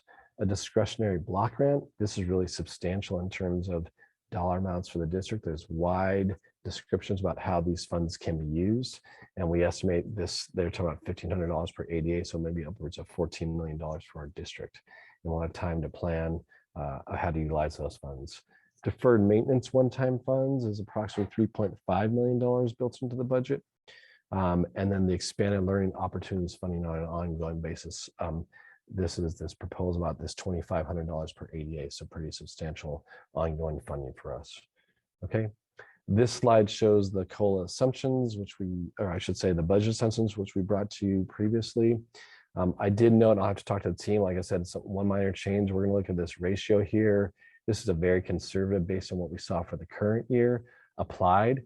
Historically, we see a 96% ADA relative to our enrollment. So we'll model out some of that and see what those numbers look like in terms of differences. The property tax growth we see in the current year proposed, it's 6.83%. That's an increase from an earlier number you saw, 4.79%. In the out years, we left a very conservative 3.3% increase. The county has fiscal oversight over the district. And these are numbers that historically have been utilized for out year growth. Again, Prop 13 is a lesser of 2% or CPI. And we actually saw during our time managing finances, we did see one year in which it was a negative, it was below 2%, right? The CPI was below. So this is conservative. We may see those numbers actually increase, but we'll have time to work. I've shared with all of you our ongoing interest in working with the tax assessor and meet with them multiple times a year so that we have real clarity around this number prior to the school year beginning, right? So hopefully these February and May meetings will have clarity as we move forward. So for now, you have a balanced budget with these lower numbers, but as we work through this, there's a good probability those numbers will be higher, and that means additional funding for the district. The lottery numbers are in a reference in here for you too, and the mandated block grant values are there. Our ongoing parcel tax funds, the tremendous support of our community. We've got these parcel taxes, which give us a tremendous resource for our students and our teaching population. We've got some modest utility cost rate increases in here, and transfer to deferred maintenance. This is what you have had established for some time, a 1% transfer into deferred maintenance for a long-term planning. We've still got that built in the budget. Your routine restricted maintenance, our health and welfare rates, we'll find out in July of what CalPERS actual increased rates are for medical. For now, we got these conservative numbers in here. We've got PERS and STIRS and indirect cost rates built into the budget. Okay, this is just a general fund budget at a glance, gives you total revenues and expenditures, what they look like from a restricted and unrestricted perspective. Again, these are a further breakdown of your general fund revenues, LCFF sources versus other sources of revenue. And then from an expenditure perspective, same type of thing. It's just a snapshot for you of unrestricted and restricted and what the totals look like. Total expenditures planned of $187 million for the district for the 22-23 school year. Okay, multi-year projections. These are, again, assumptions you've seen in our the documents we brought to you leading up to the development of this budget. And so this is a recap of what those multi-year projections look like for you, what your ending balance looks like over those multiple years. And then this shows your unrestricted fund balance projection as of June 30th. And you scroll down here. Oops, sorry, I went ahead. This is estimated actuals, 22-23 revenues, expenditures, and estimated ending balance broken down for each of these different funds. Again, this is a note that this is kind of an ongoing process. We'll take the May revise. When the June adopted budget's actually adopted, there may be changes. We'll bring that back forward to you. There's something substantial within 45 days. And you do have a balanced budget, and we have, again, some tremendous support of our community in the forms of parcel taxes and bond measures, which are going to have a dramatic impact on the lives of our young people and our educators. So happy to answer any questions you might have. And again, this is a draft. We'll bring this back again for your approval. This has the LCAP integrated into it, and we'll bring it back for your formal approval in June, the next meeting. Okay, thank you very much. I think we're still on the public hearing one, so let's go to the public for this item, Peter. Are there any members of the public that would like to make comment on this hearing and budget? Please use the raise your hand functionality within Zoom now.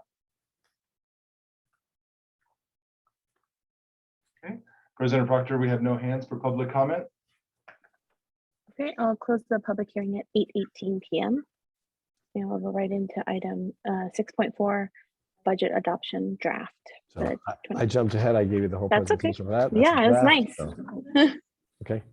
Does anyone have any clarifying questions on this?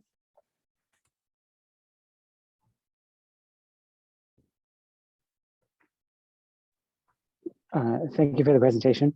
Do have a question just on the multi-year, a couple of questions on the multi-year projections. For the upcoming year, it looks like we are going to be down 9.2 million. Is that? So I'd have to look at the exact, but that's what that shows what we're spending down some of that. Yeah, exactly.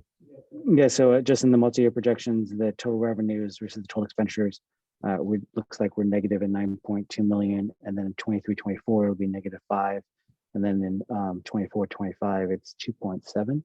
Okay. Is that right? Yeah. If you, I trust what you're reading right off the slide. Yeah, I'm sorry, looking at your slideshow, and I mean your slides on the multi-year projections, just on, what is this, slide 10? Yep. So, I just want to make sure that we don't, I'm glad to see the projections actually going down in terms of the deficit there, or the ending. I just want to keep seeing that. Yeah. Sorry. Yeah. Again, I think some of that property tax growth will impact some of that, Yeah. but then again, there's lots of different factors. Yeah, and understand that this is the draft and everything else, and things still haven't shaken out yet. So yeah, so it's always great to see the trend this way rather than going the other way. Right. So so thank you. Sure. The only other question I had is something I raised earlier. I'd love, and I don't need the answer now, but just in terms of the extracurricular funding, I'd love to know sort of what the, if we were to true up for the entire district, what if we were to pay for music or arts or athletics, what that would be. I know that the foundation helps out, and I know that a lot of parents donate to the schools to actually participate.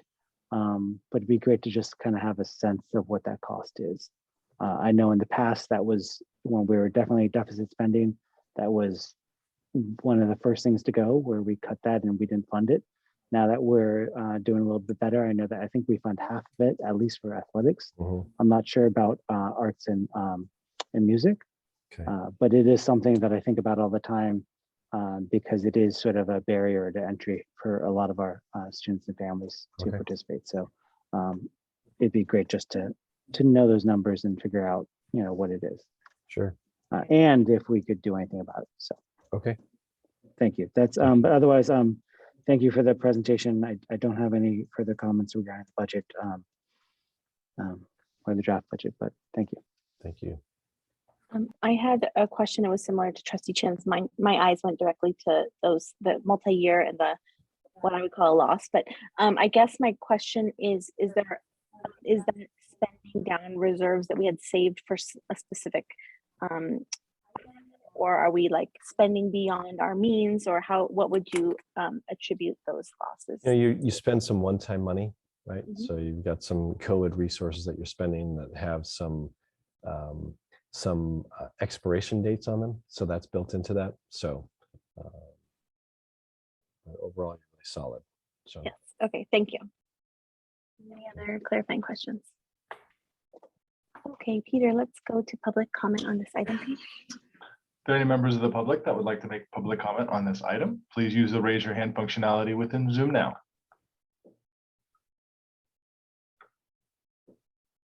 Okay, President Proctor, we have no hands for public comment. Thank you. Are there any board comments on this?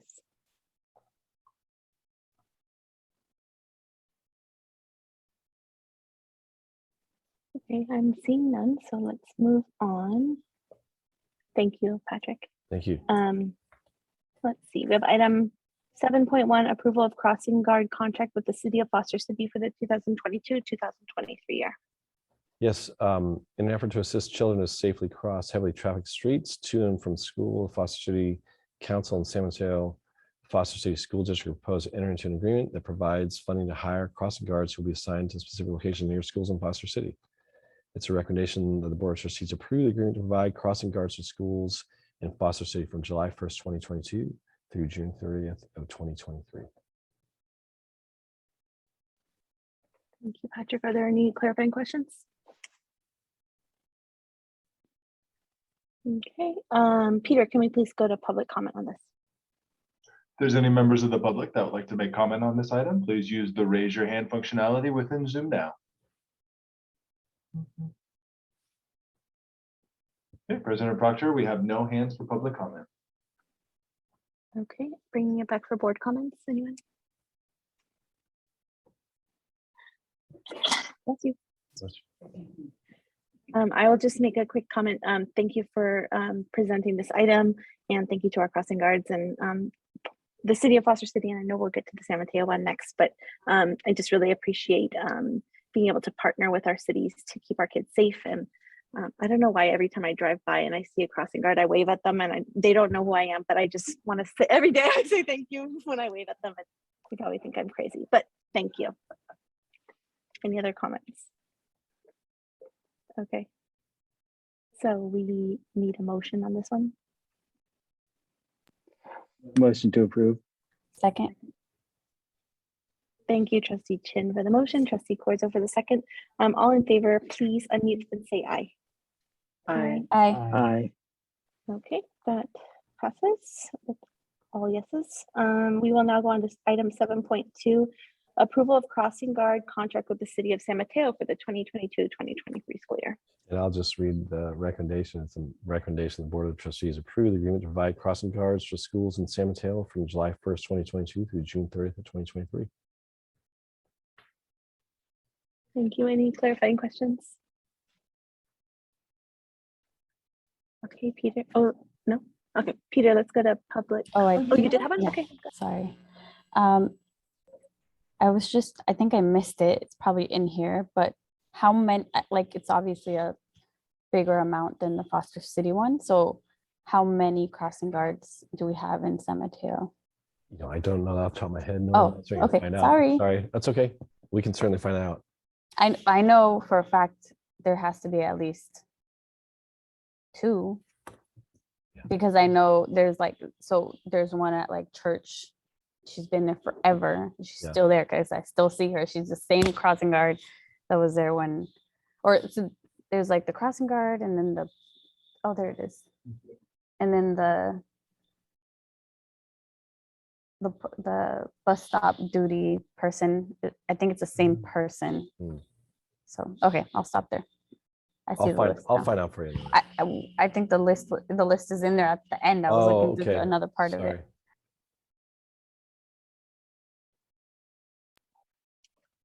Okay, Peter, can we go to public comment on this item? If there are any members of the public that would like to make comment on this item, please use the raise your hand functionality within Zoom now.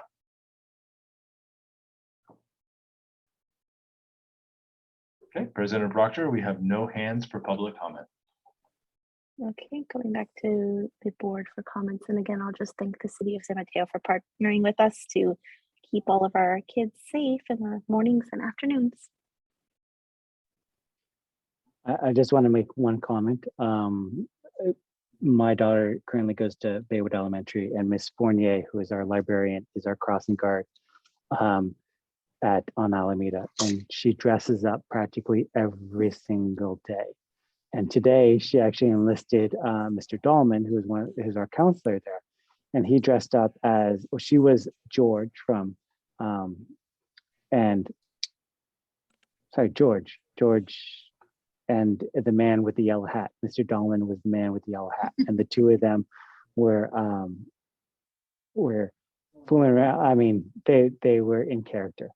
I'll just say that, and it was fantastic. And I will also say what she also does is there's a no left turn lane there sign, and she is quite adamant about yelling at I would say parents who don't see the sign and try to make left turns. And I think crossing guards are vastly super important.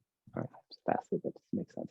Super important to keeping our kids safe. And so I am really happy about this. And I'll make a motion unless there's any other comments to approve this item.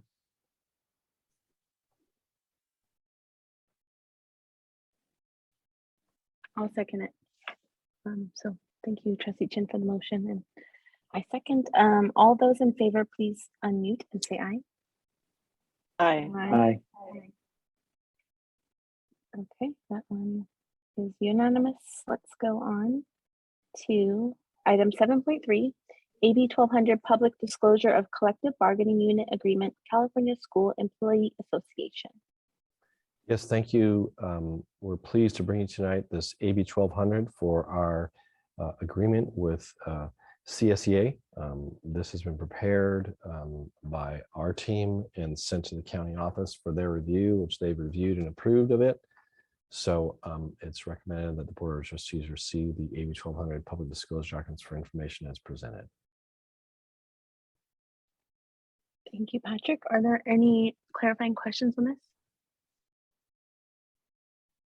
Okay, Peter, can we check if there's any public comment, please? If there is any members of the public that would like to make comment on this item, please use the raise your hand functionality within Zoom now.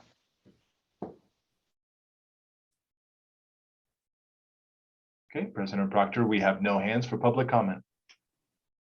Okay, thank you. Are there any board comments on this?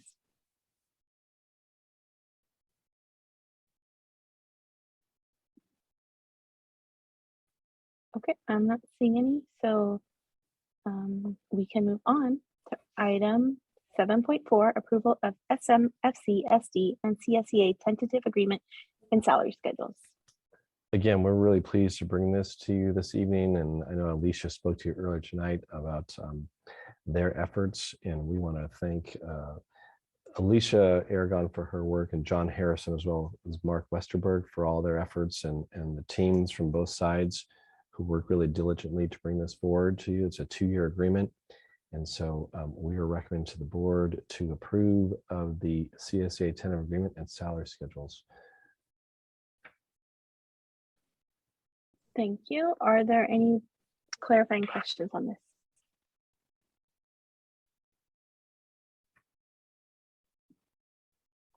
Okay, Peter, can we go to public comment, please?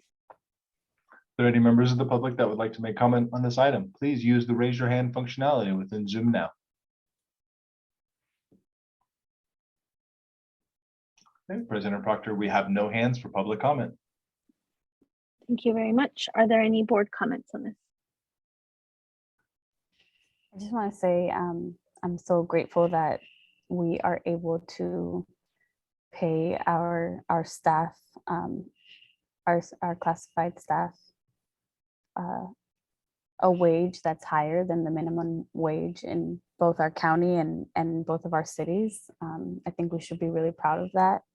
We know that they're essential, and we saw that very, very clearly during the pandemic, when we relied on them more than ever for safety, for making sure folks stayed healthy. And, you know, I think it's important that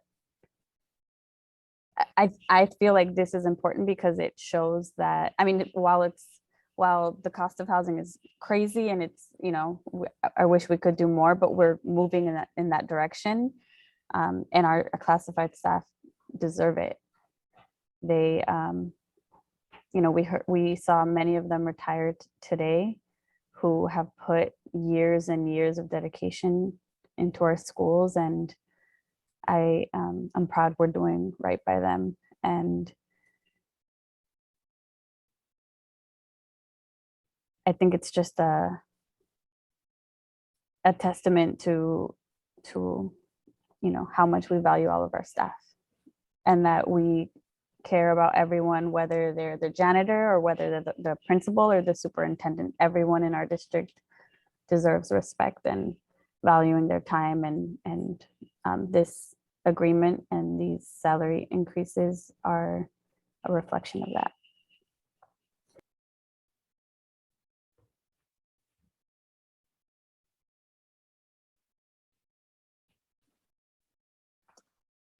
I will also just say thank you to Alicia and John and Sue and the district team for working this out. And I'm glad that we are able to do 2 years of salary increases all in one shot here. And just want to thank everyone for all of their hard work.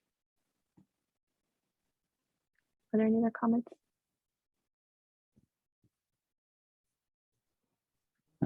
No, I completely agree with you guys, and I will make a motion to approve. And I'll second. Thank you, Trustee Chin, for the motion. Trustee Corzo for the second. All in favor, please unmute and say aye. Aye. Aye.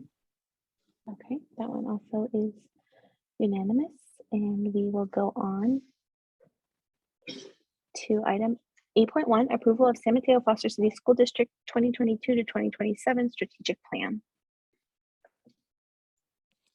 Thank you, President Proctor. I'm really excited to bring this item back to the board, back to this community. It is the most discussed item over the last 10 months. This is a process that we began in August of 2021 that is resulting in tonight's presentation. Let me just cue that up here for 1 second. I'll get to this item. Tonight's presentation, in a lot of ways, it feels like the end of a process that has involved so many of our stakeholders, that really feels like our work together, but at the same time, it really is the beginning of a process of us taking these next steps as a district to address the needs of all learners. And so with tonight's presentation, we will take the school board and the community into the formal document that begins with our acknowledgement of our district's strategic plan goals, which are first to create learning opportunities for our students, resulting in closing the achievement gap and culminating in personal and academic success. Second, the importance of reducing inequitable outcomes for all students and staff by prioritizing equity, access, and inclusion. And third, our focus to create safe, nurturing, caring, and culturally responsive environments for all students to meet the needs of the whole child. Our strategic plan is built on 5 building blocks. Those are being presented to the board and community now. First and foremost, family and community engagement. This is an area of focus for this school board. I want to commend this board for the work that you all have done this school year to deeply engage with your community. Just over the last 10 months, this board has been to Bayside Academy, Burrell Middle School, Parkside Montessori, North Shoreview Montessori. Last night was Highlands, Brewer Island, and the list goes on and on, folks. So this is a commitment that we have. Second is our professional development. Just in my work with Assistant Superintendent Chambliss this morning, we were reviewing the results of over 395 employees who have responded to our professional development offerings for June and August of this year. We're super excited about that. We have an additional 40 new employees who will be invited and attend as well. At the same time, we're only weeks away from being able to show the community our new system for reporting internal test score data. We're really, really excited. We believe that we'll be one of the only districts in the state of California to utilize the Google Data Studio technology. I want to give a big recognition to our coordinator for assessment, research, and evaluation, Cameron Lewis. He's helped to develop this with his staff, Eliezer Santos. So many thanks to both of them. Shared leadership was on display tonight for this school board. You had a room full of people who've dedicated the last 30 years or so of their life to making a difference in this community, and it showed tonight in their sense of ownership over their schools. And then you just heard the money man, Mr. Gaffney, talk about responsible fiscal support. I'll mention this only because he made his remarks tonight, but you know, this school board is committing dollars to addressing the pay of our employees. You heard Trustee Corzo mention tonight that when a school board devotes funding to the salaries and to the working conditions of the employees, it conveys respect to those individuals. It shows an understanding of the work, but also a respect for who they are as individuals. And I want to double click on that idea. And then what you'll see through this strategic plan is a section prior to every goal area that has a synopsis of the strategy. So when you're looking at our English strategies, those strategies are teachers on special assignment, foundational literacy and family support, at-home reading supports, and professional development, with examples of some of the tools we use to address those reading and ELA goals. Each of the areas is going to come with school data that on a yearly basis, we will bring this back to the board to show the growth that we're making as a system and as a school district. And this is our baseline. You see there, this is a 5-year path that we're going on.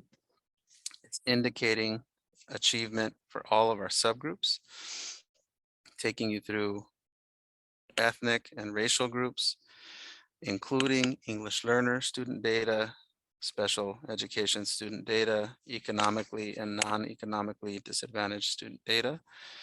And then you get to the meat of the language, which has the description of the year-to-year strategy that's put in place, aligned to the funds that we're allocating, and the coordination to the building blocks that the strategy is aligned to. Again, taking you through the English information, this has been presented to the board and to the community. Our team has been working on this for the last 10 months. So this work really summarizes the approach that we're taking. I'll just include one review here of the synopsis for our math strategies as well. You see, these are students that we reached out to earlier this year. So these are not stock photos from Google or Apple or Facebook or any other company. These are students of the San Mateo-Foster City School District whose folks responded to an email we sent that said, is your child photogenic? Does your child like to be in photographs? If so, contact us. So all the kids who you see in these photographs are really, really excited. So tonight's sort of like their debut. So I'm excited for them too. And what we're doing in the math section, again, is this deep commitment to showing that data, to being transparent. And then as each year progresses, including upgraded data to show the growth that we're making as a school district, as we really believe in the plan, resulting in gains in academic achievement for all of our students. So I'll stop there to open up to the board for any questions or comments and to give the public an opportunity to ask questions as well. Thank you, Superintendent Ochoa. Are there any clarifying questions from the board?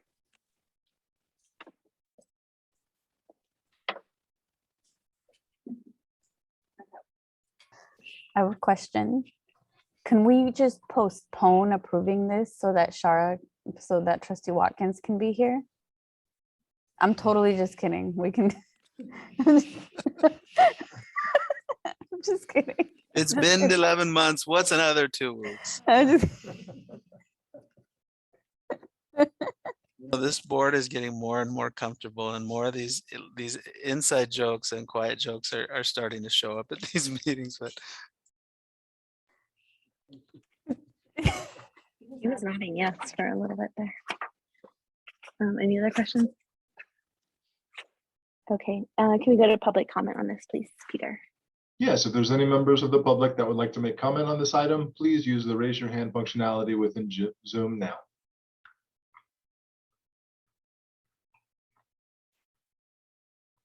Okay, there are no hands for public comment. Okay, let's go to any board comments. I'll start. I'll be quick. Superintendent Ochoa totally bought that.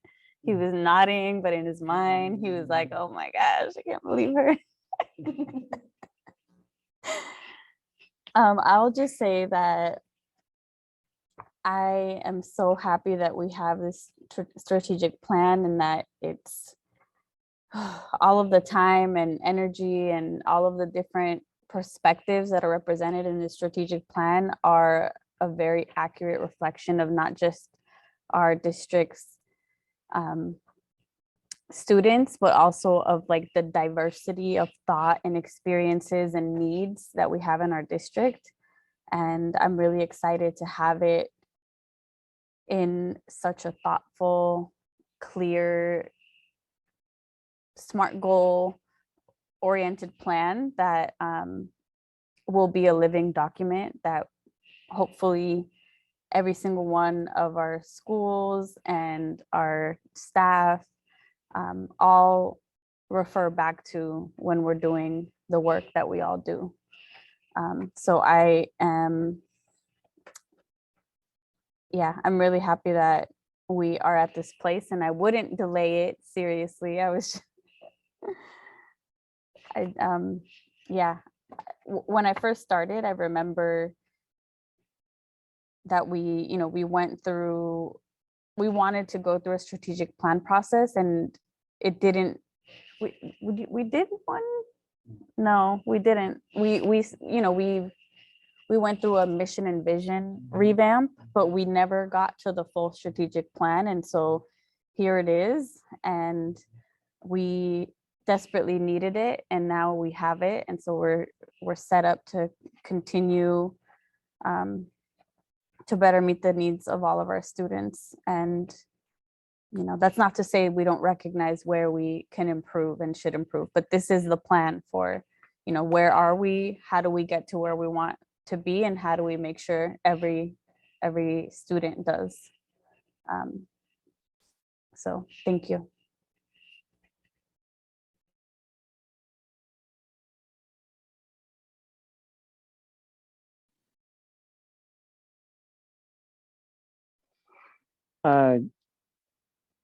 Following off of Trustee Corso's comments, I think when you look at successful organizations, whether it's public or private, there's always this key term called alignment, right? And what you need is you need everyone to be aligned with where we're going. We're going where we are at and where we want to go. And I will follow up on what Trustee Corso, I mean, we talked about mission and vision when we joined the board, but it was sort of like an older strategic plan that was sort of out of date, and things change very quickly in terms of either funding or pandemic or whatever else comes up. Things have changed, and I think what is great is that this is finally a document that puts it all together in one place. I think it's a great looking document. It looks really good. I love the building blocks section and everything else. I love the pictures. But really it's the meat of it, the goals and everything else that's there. And what I really hope is that it really gets the alignment and the buy-in from everybody top to bottom. So I want to congratulate you and your staff for putting this on. Thank everyone who has worked on this. It is a great document, and I'm so thankful and hopeful and optimistic for the future, knowing that we have this and just can't wait for it to be implemented. With that, I do have a question, comment. In our previous meeting, I talked about the org chart and about the number of staff and directors that we've hired. I'm wondering if you can explain to the public about how those directors' positions and specifically each of them are going to help with the strategic plan and seeing us through with this.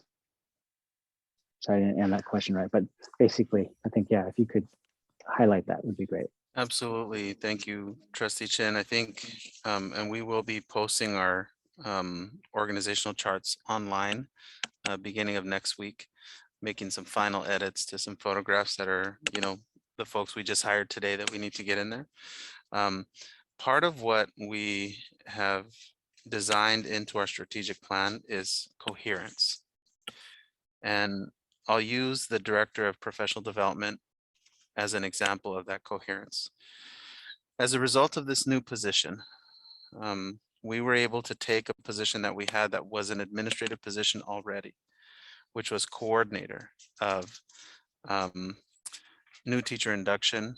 And that position, the individual was recognized tonight. She's a retiree, Beth Luttrell. So the difference between a coordinator and a school, a director position is about $25,000 in salary, probably another $5,000 to $10,000 in benefits and required contributions.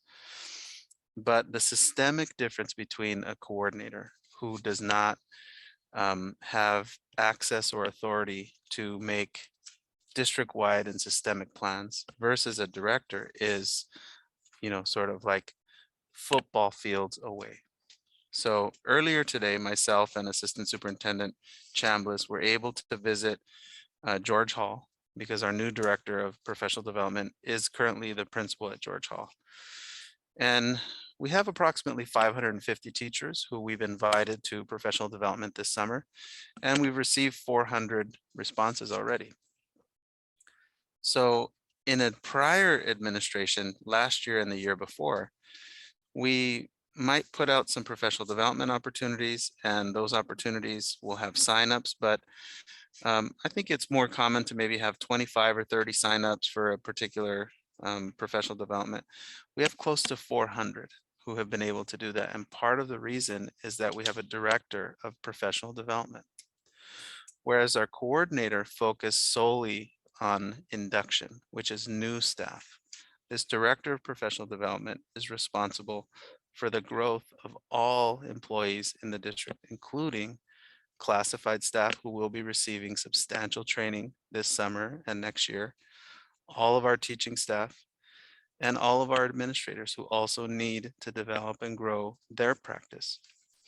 So as a result of this new position, which is really a shift of a pre-existing position that did have a cost, although albeit arguably a minimal cost in relation to the work that's being done, this director of professional development is able to extend an invitation to the HR department to find out which teachers are brand new to the district, to gain that information, as well as is able to visit school sites and sit with principals and sit with teachers and talk to those who might have a few questions about the training, and to do so and have direct communication with our assistant superintendent.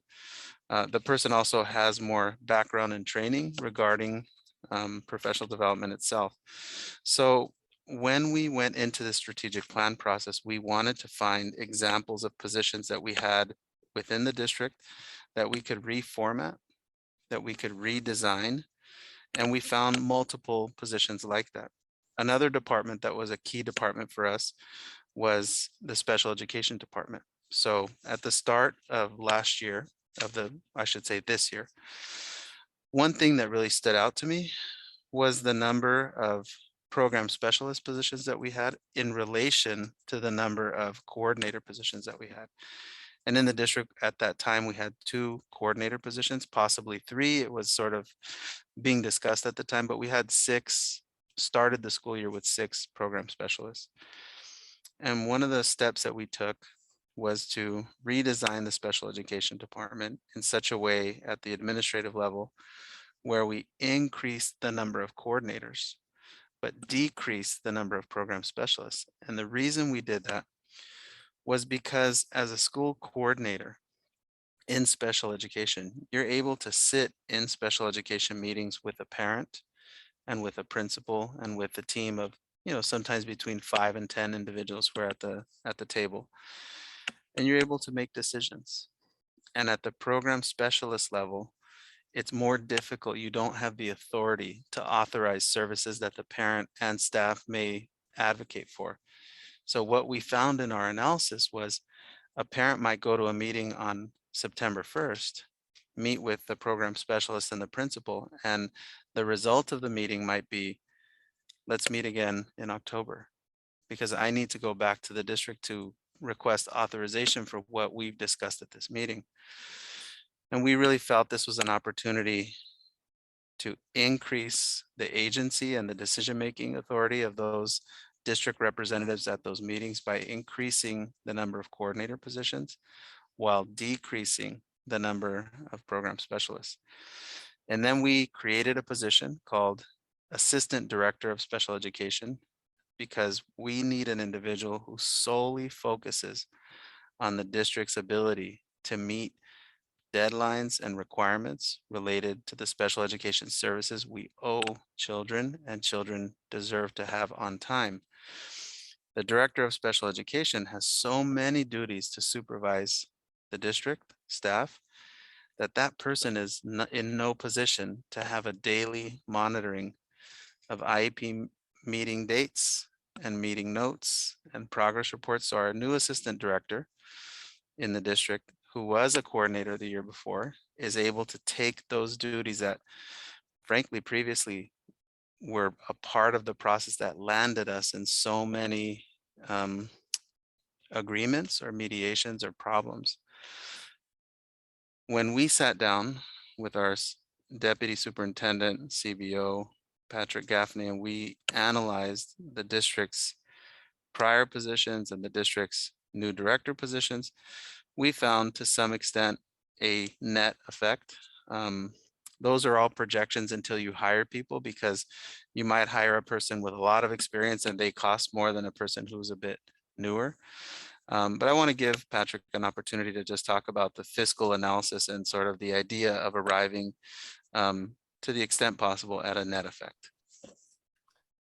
Yes, thank you. I think you summarized it pretty well, Superintendent Ochoa. When we looked at the net FTE and salaries and benefits of those folks, it came out to pretty close to a wash. I mean, I'm on the tens of thousands of dollars range difference. So we did spend time going through each of those. And like the superintendent said too, once people are actually hired and we see where they actually land on the salary schedule versus folks whose roles like Beth, who's retired, where she was at, we'll do a little bit of reconciliation, but we looked at it from an aggregate perspective. We itemized all those positions, and we did, like the superintendent said, we came out with a pretty close to a wash and the tens of $1,000 range difference. The other key consideration was the district's decision to implement a director of equity position, which was part of a presentation the board received the prior year related to consultative work that Bond was completing for the district.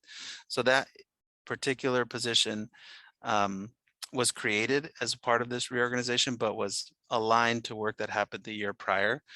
And then, as you all know, we're excited about the district's receipt of a $200,000 grant from the California Department of Education related to the establishment of community schools programs in the district. Those funds are going to offset the cost of one of the director positions who's going to be assigned to that work. And I'm excited to announce that our new director of school leadership, Dr. Christian Rubalcaba, is going to work directly with me and with our school principals at Laurel, Lead, Park, and Sunnybray and Fiesta Gardens to initiate an 18-month process to establish community school programs in those school communities. And again, that's part of our calculus to take the new funds we're bringing in as a school district and align them to this plan.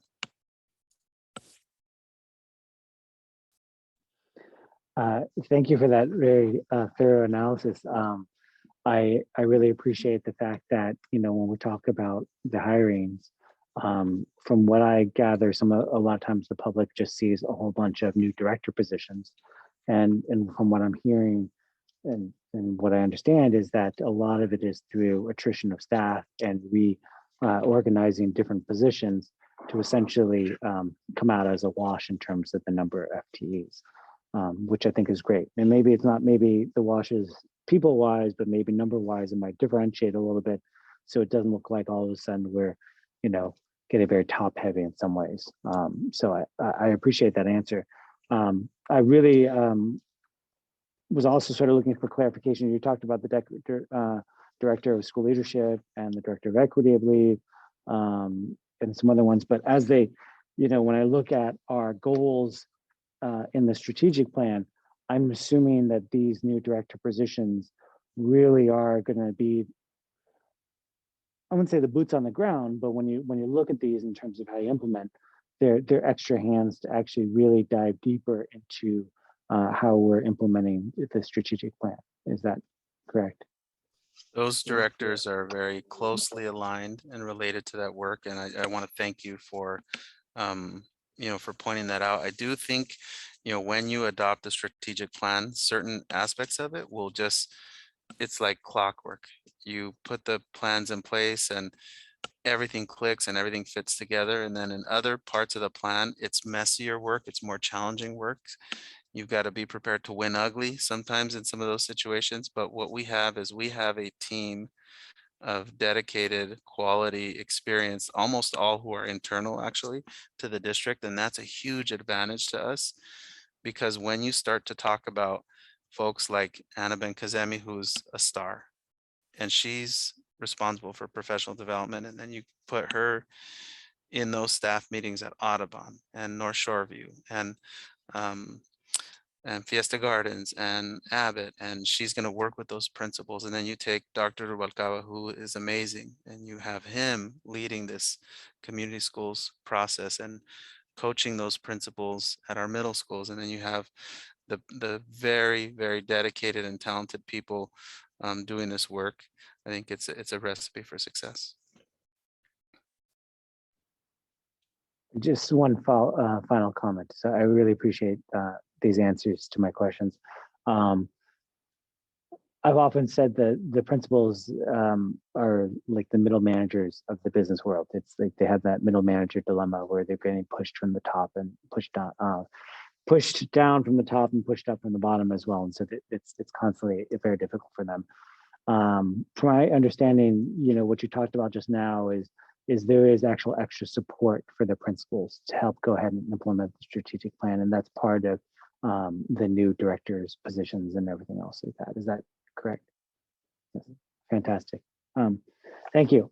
Thank you for those answers. I really appreciate it. Again, I'm super optimistic about where we're going to go, and I'm very, very excited. So thank you.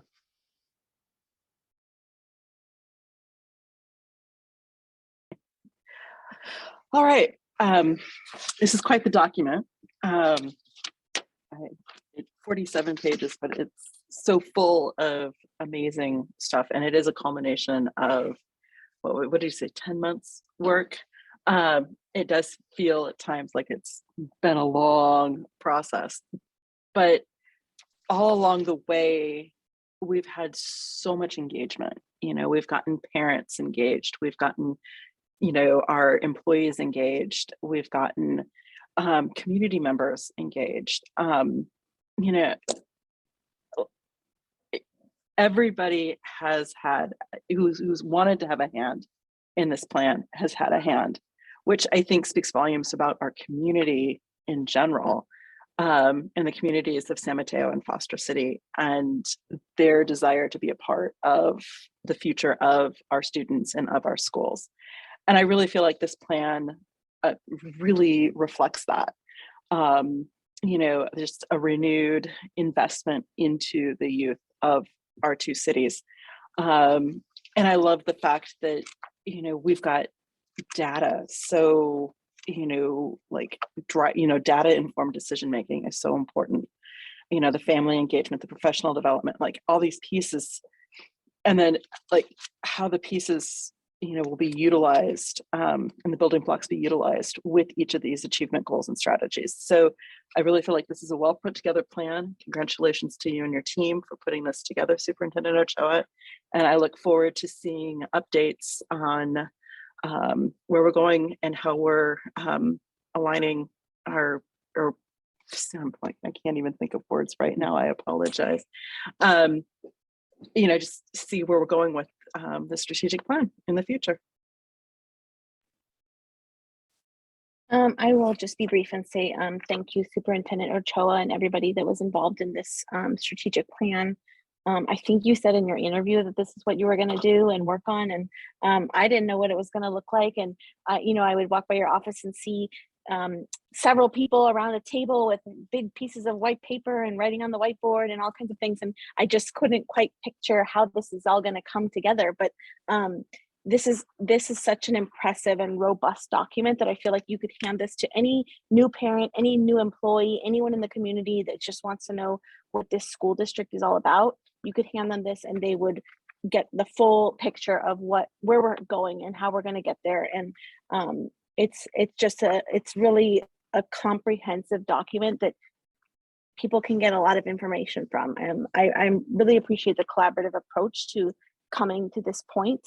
I'm really excited about where we're headed, and I think that this has just been a really great process. And I also want to say congratulations to Superintendent Ochoa for meeting this this goal of yours and really exceeding my expectations. So looking forward to the next 5 years. It's also exciting. Thank you for that, President Proctor. It's also just exciting to know that this plan will be in place, because this will really initiate a new process for the executive cabinet, Assistant Superintendent Hills and Deputy Superintendent Gaffney and Assistant Superintendent Chambliss, and as well as Assistant Superintendent Tavares will be joining us soon, where our work will start more and more to shift towards us visiting school sites and us being on site to support the work that's taking place, to sit with.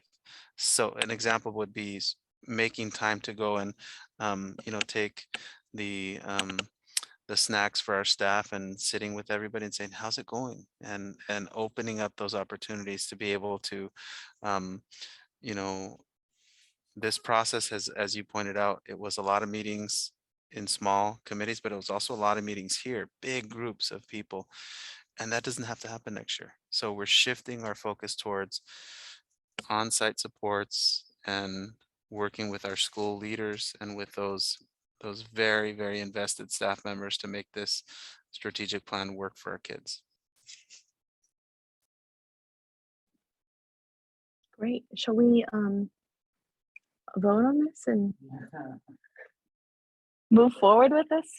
I'll make a motion to approve the strategic plan for 2022 through 2027. I'll second. Okay. Let's all unmute, and if you agree and want to vote for this to approve it, let's say aye. Aye. Okay. Thank you. Let's go implement it. Yeah, let's go. Perfect. So thank you again, and we have a strategic plan. Awesome.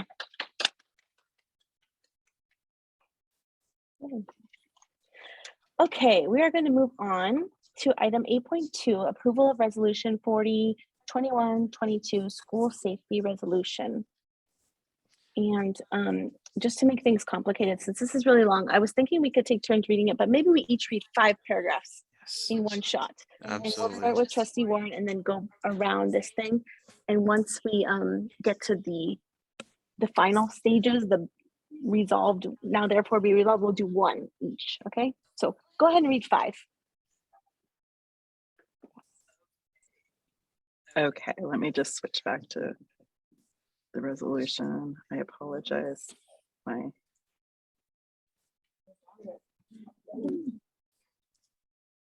Just trying to get it up on my screen at this point.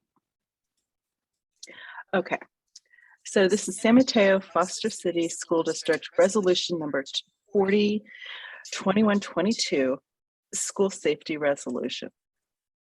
Whereas our public schools are not only with the supporting student achievement, but also providing a foundation for mental and physical health, personal growth, and civic engagement. And whereas student safety is a prerequisite for consistently high levels of academic and social development.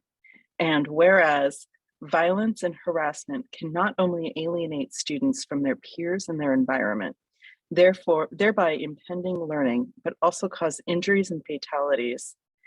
And whereas in its May 2017 study, Indicators of School Crime and Safety, 2016, the National Center for Education Statistics found that 21% of students aged 12 to 18 said they were bullied at school.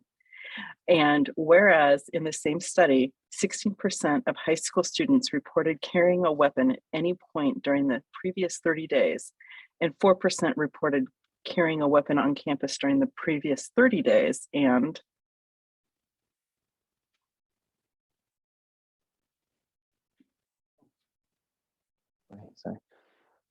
Whereas the study also noted that 4% of students had access to a loaded gun without adult permission, either at school or away from school during the school year. And whereas the horrific prospect of school shootings made an indelible impression on the national consciousness with the Columbine massacre of 1999. And whereas more than 150,000 Americans have experienced a shooting on campus since the Columbine tragedy, and hundreds of lives have been lost as a result.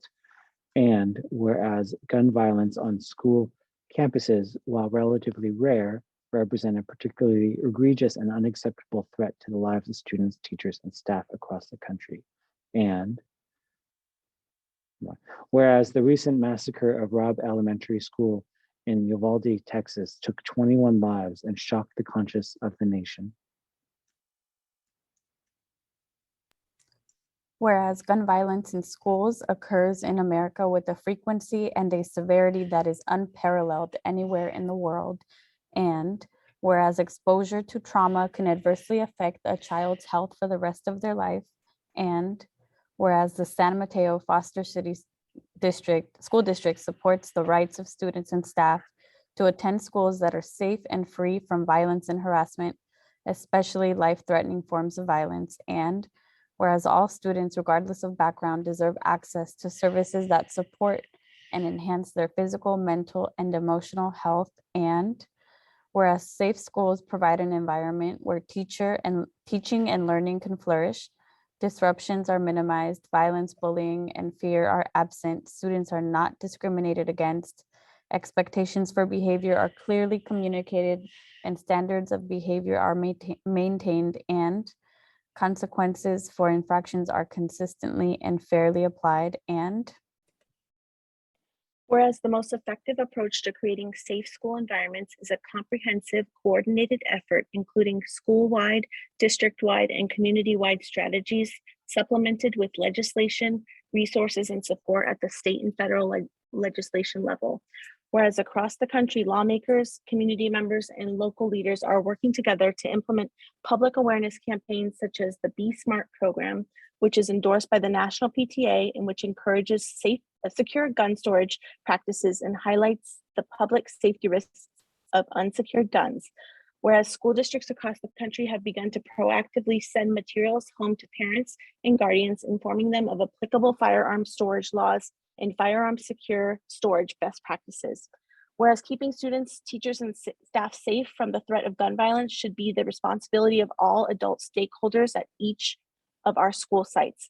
Whereas state law requires adults to securely store their firearms where a child is likely to gain access to the firearm. And whereas in order to continue with preventative measures to increase student and school safety, we must act now. Now, therefore, be it resolved that the San Mateo Foster City School District has completed and holds regular drills as prescribed by both school site and district emergency plans, and that said plans involve all school district personnel, law enforcement, fire and medical personnel, rescue personnel, emergency management personnel, and other essential to preventing, mitigating, or resolving any potential crisis.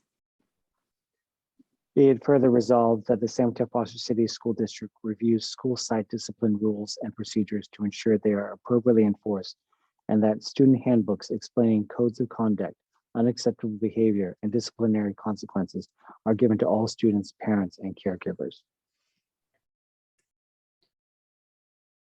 Be it further resolved that the San Mateo Foster City School District will continue to work with a broad spectrum of local community stakeholders, local law enforcement, mental health professionals, parents, students, teachers, and staff to take any threats of violence seriously and to develop, implement, and monitor policies and programs that foster and support a positive school climate free from harassment and violence. Be it further resolved that the San Mateo Foster City School District Board of Trustees urges the state of California and the United States Congress to invest in wraparound services to prevent bullying, harassment, discrimination, and violence in our schools, and to provide funding for programs and staff such as counselors, nurses, and psychologists that support students' mental, physical, and emotional health.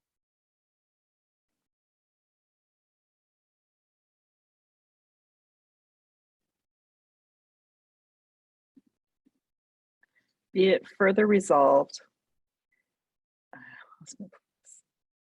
that the San Mateo Foster City School District Board of Trustees asks the United States Congress to pass specific legislation that reduces the risk and severity of gun violence on school campuses and repeals the prohibition against data collection and research on gun violence by the U.S. Center for Disease Control.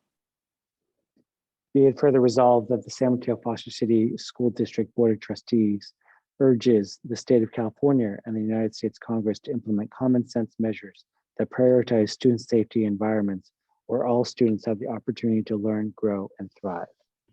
Be it further resolved that the San Mateo Foster City School District Board of Trustees directs the superintendent and staff to update the student handbook to include information about parents' legal obligations regarding the secure storage of firearms. Be it further resolved that the San Mateo Foster City School District Board of Trustees directs the superintendent to create an appropriate letter in English and Spanish to parents and guardians that explains the importance of secure gun storage and the legal obligations to protect minors from accessing irresponsibly stored guns, to be included in annual registration materials at each school site, and requiring a signature acknowledging awareness of secure gun storage responsibilities. And be it finally, be it further resolved that the San Mateo Foster City School District Board of Trustees and the superintendent will continue to work with local law enforcement agencies, health agencies, and nonprofit organizations to collaborate and increase efforts to inform district parents of their obligations regarding secure storage of firearms in their home.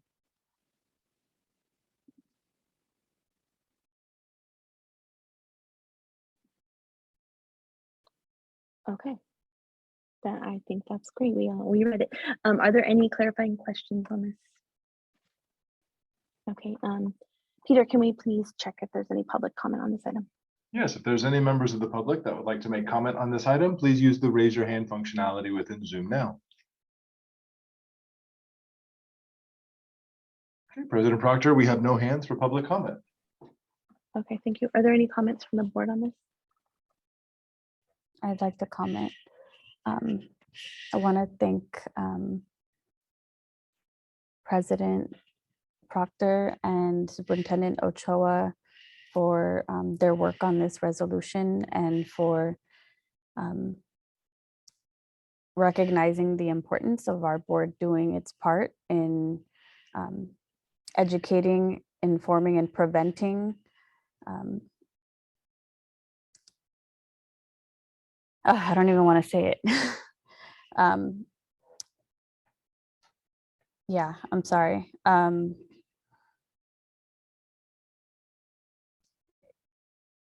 No child or parent or teacher or person should have to go through what the community of Uvalde is going through right now. And there's a lot of misinformation out there.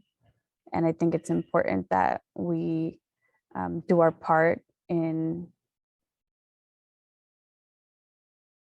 preventing and creating awareness and, you know, explicitly stating our commitment to not just preventing gun violence by, you know, making a statement, but also by acting and making sure that our community acts and that everyone does their part, right? Because these are these types of tragedies are indicative of many systems that failed, right? And so I think this resolution speaks to that, and I'm glad that we read it, that it was drafted, that we will be sending information to families, and it's that kind of thing where it's better safe than sorry. And I hope that the rest of our community, nation will act and do their parts as well.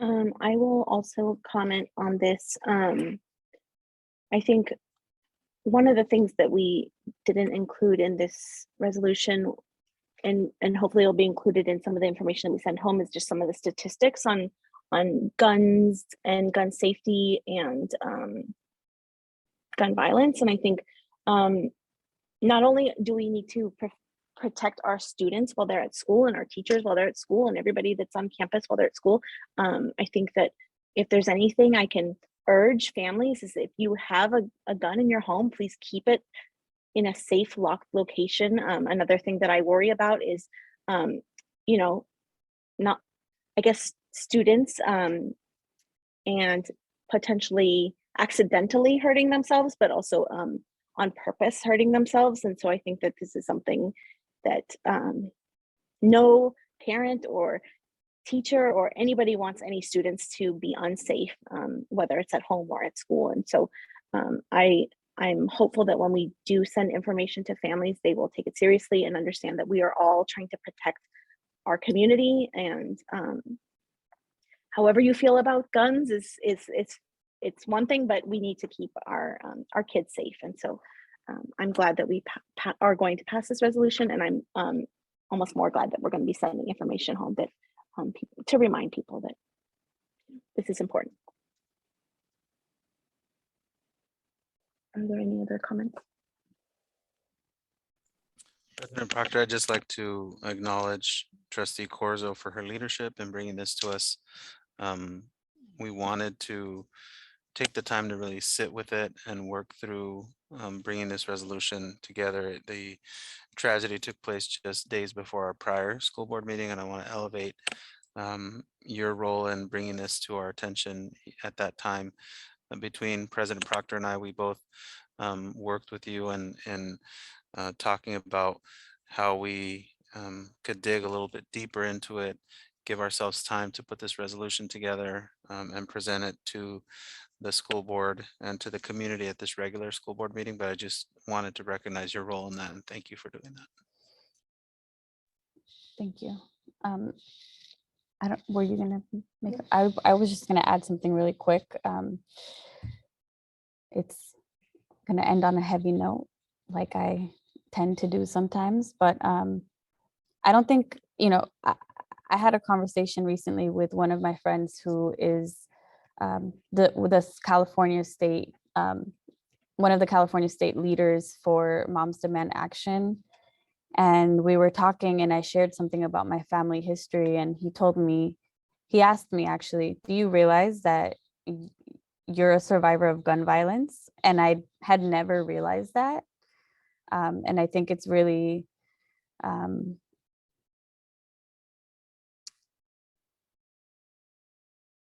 it's something that, you know, you don't tend to talk about those kinds of things, but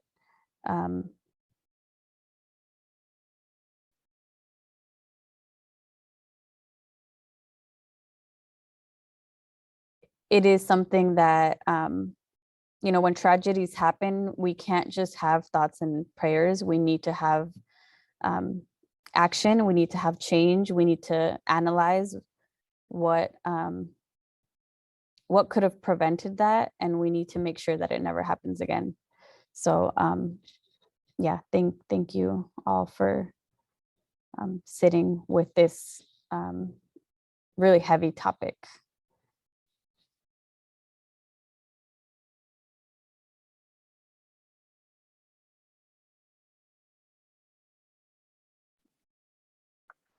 Okay, any other comments? I motion to approve this resolution.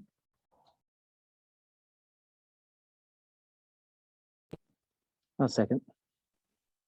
Thank you, Trustee Corzo for the motion and Trustee Chin for the second. All in favor, please unmute and say aye. Aye. Aye. Aye. Okay, that has been approved. Thank you for everybody's contribution to that. We can now move on to item number 9, board member statements and requests for future agenda items. So I just wanted to say one thing. I had the opportunity to go to the International Baccalaureate presentation at Sunny Bray last Thursday. And oh my God, it was amazing to see these 5th graders present their own pretty heavy topics. You know, gun violence was something that was brought up. The war in Ukraine, bullying, ending racism. You know, these were all, and you could tell that each of the students that presented really put a lot of effort into their presentations, but it wasn't just standing in front of a mic. It's like, it was done in spoken word. It was like a total word jam. And I was floored. I just really wanted to highlight just some of the really amazing things and amazing programs we have going on at some of our schools. And I was blown away by the level of introspection that these 5th graders had, as well as just their performance and their ability to present. Amazing public speakers we have out there in 5th grade.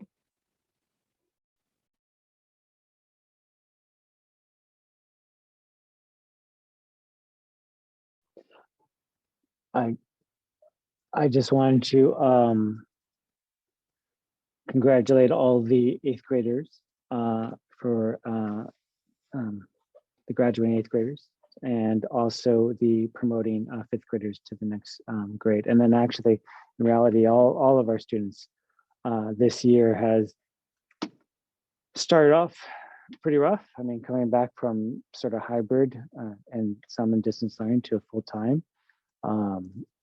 it was a little crazy. We had Omicron, or we had Delta, then we had Omicron, COVID. We had a whole bunch of other things going on. I want to thank all the teachers and administrators and school district staff for everything that they've done this year. And I'm really grateful that our year ends on Wednesday. And I'm looking forward to the promotions and the graduation ceremonies that are happening. I will be able to attend a couple of graduations, but I wish I could make them all. But I really want to congratulate everybody and thank everybody for started off as a tough year, but I think it's ending on a really good note. And I think the adoption of the strategic plan is sort of icing on the cake. So that and the retirement parties or retirement ceremony that we had at the beginning of our meeting has been fantastic. And I'm just really very grateful for everybody's hard work this year. So thank you.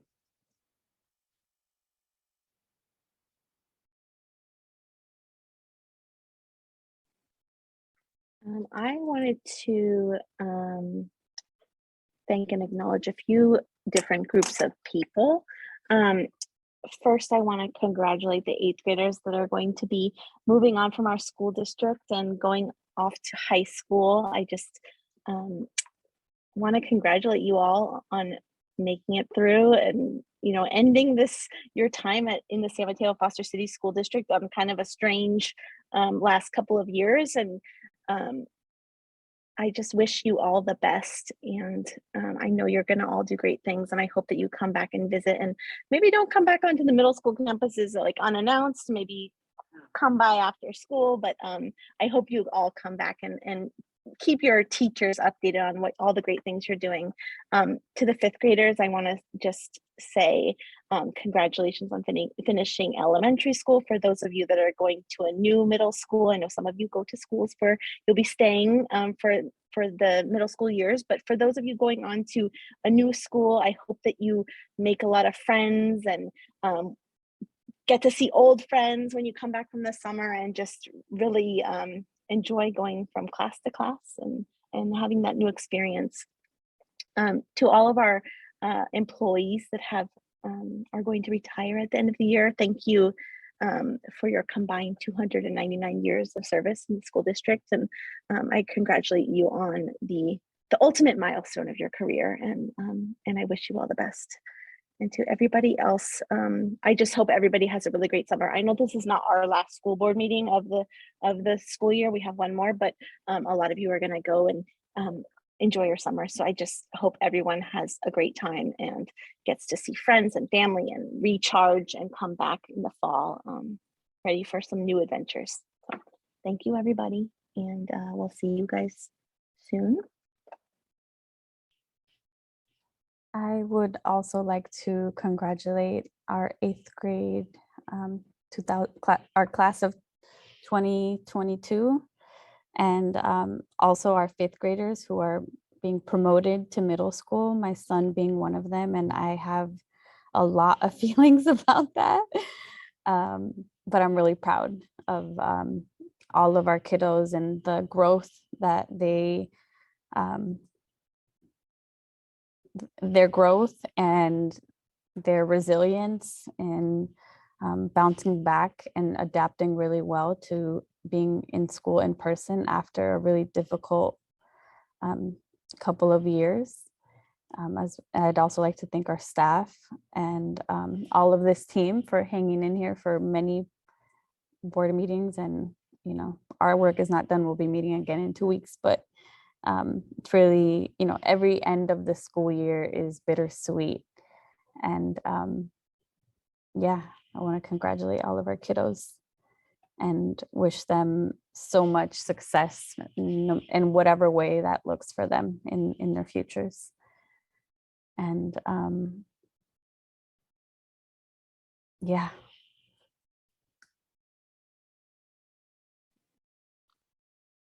Okay, I think we're good on that item. Number 10 are the future meeting dates. So like we said, in 2 weeks, and then we get a nice little break. I think that's it for this meeting, so we can adjourn at 9:30 p.m. If anyone would like to make a motion. Motion to adjourn. Second. Thank you, Trustee Chin and Trustee Warren. All in favor, please say aye. Aye. Aye. Aye. Aye. Good night.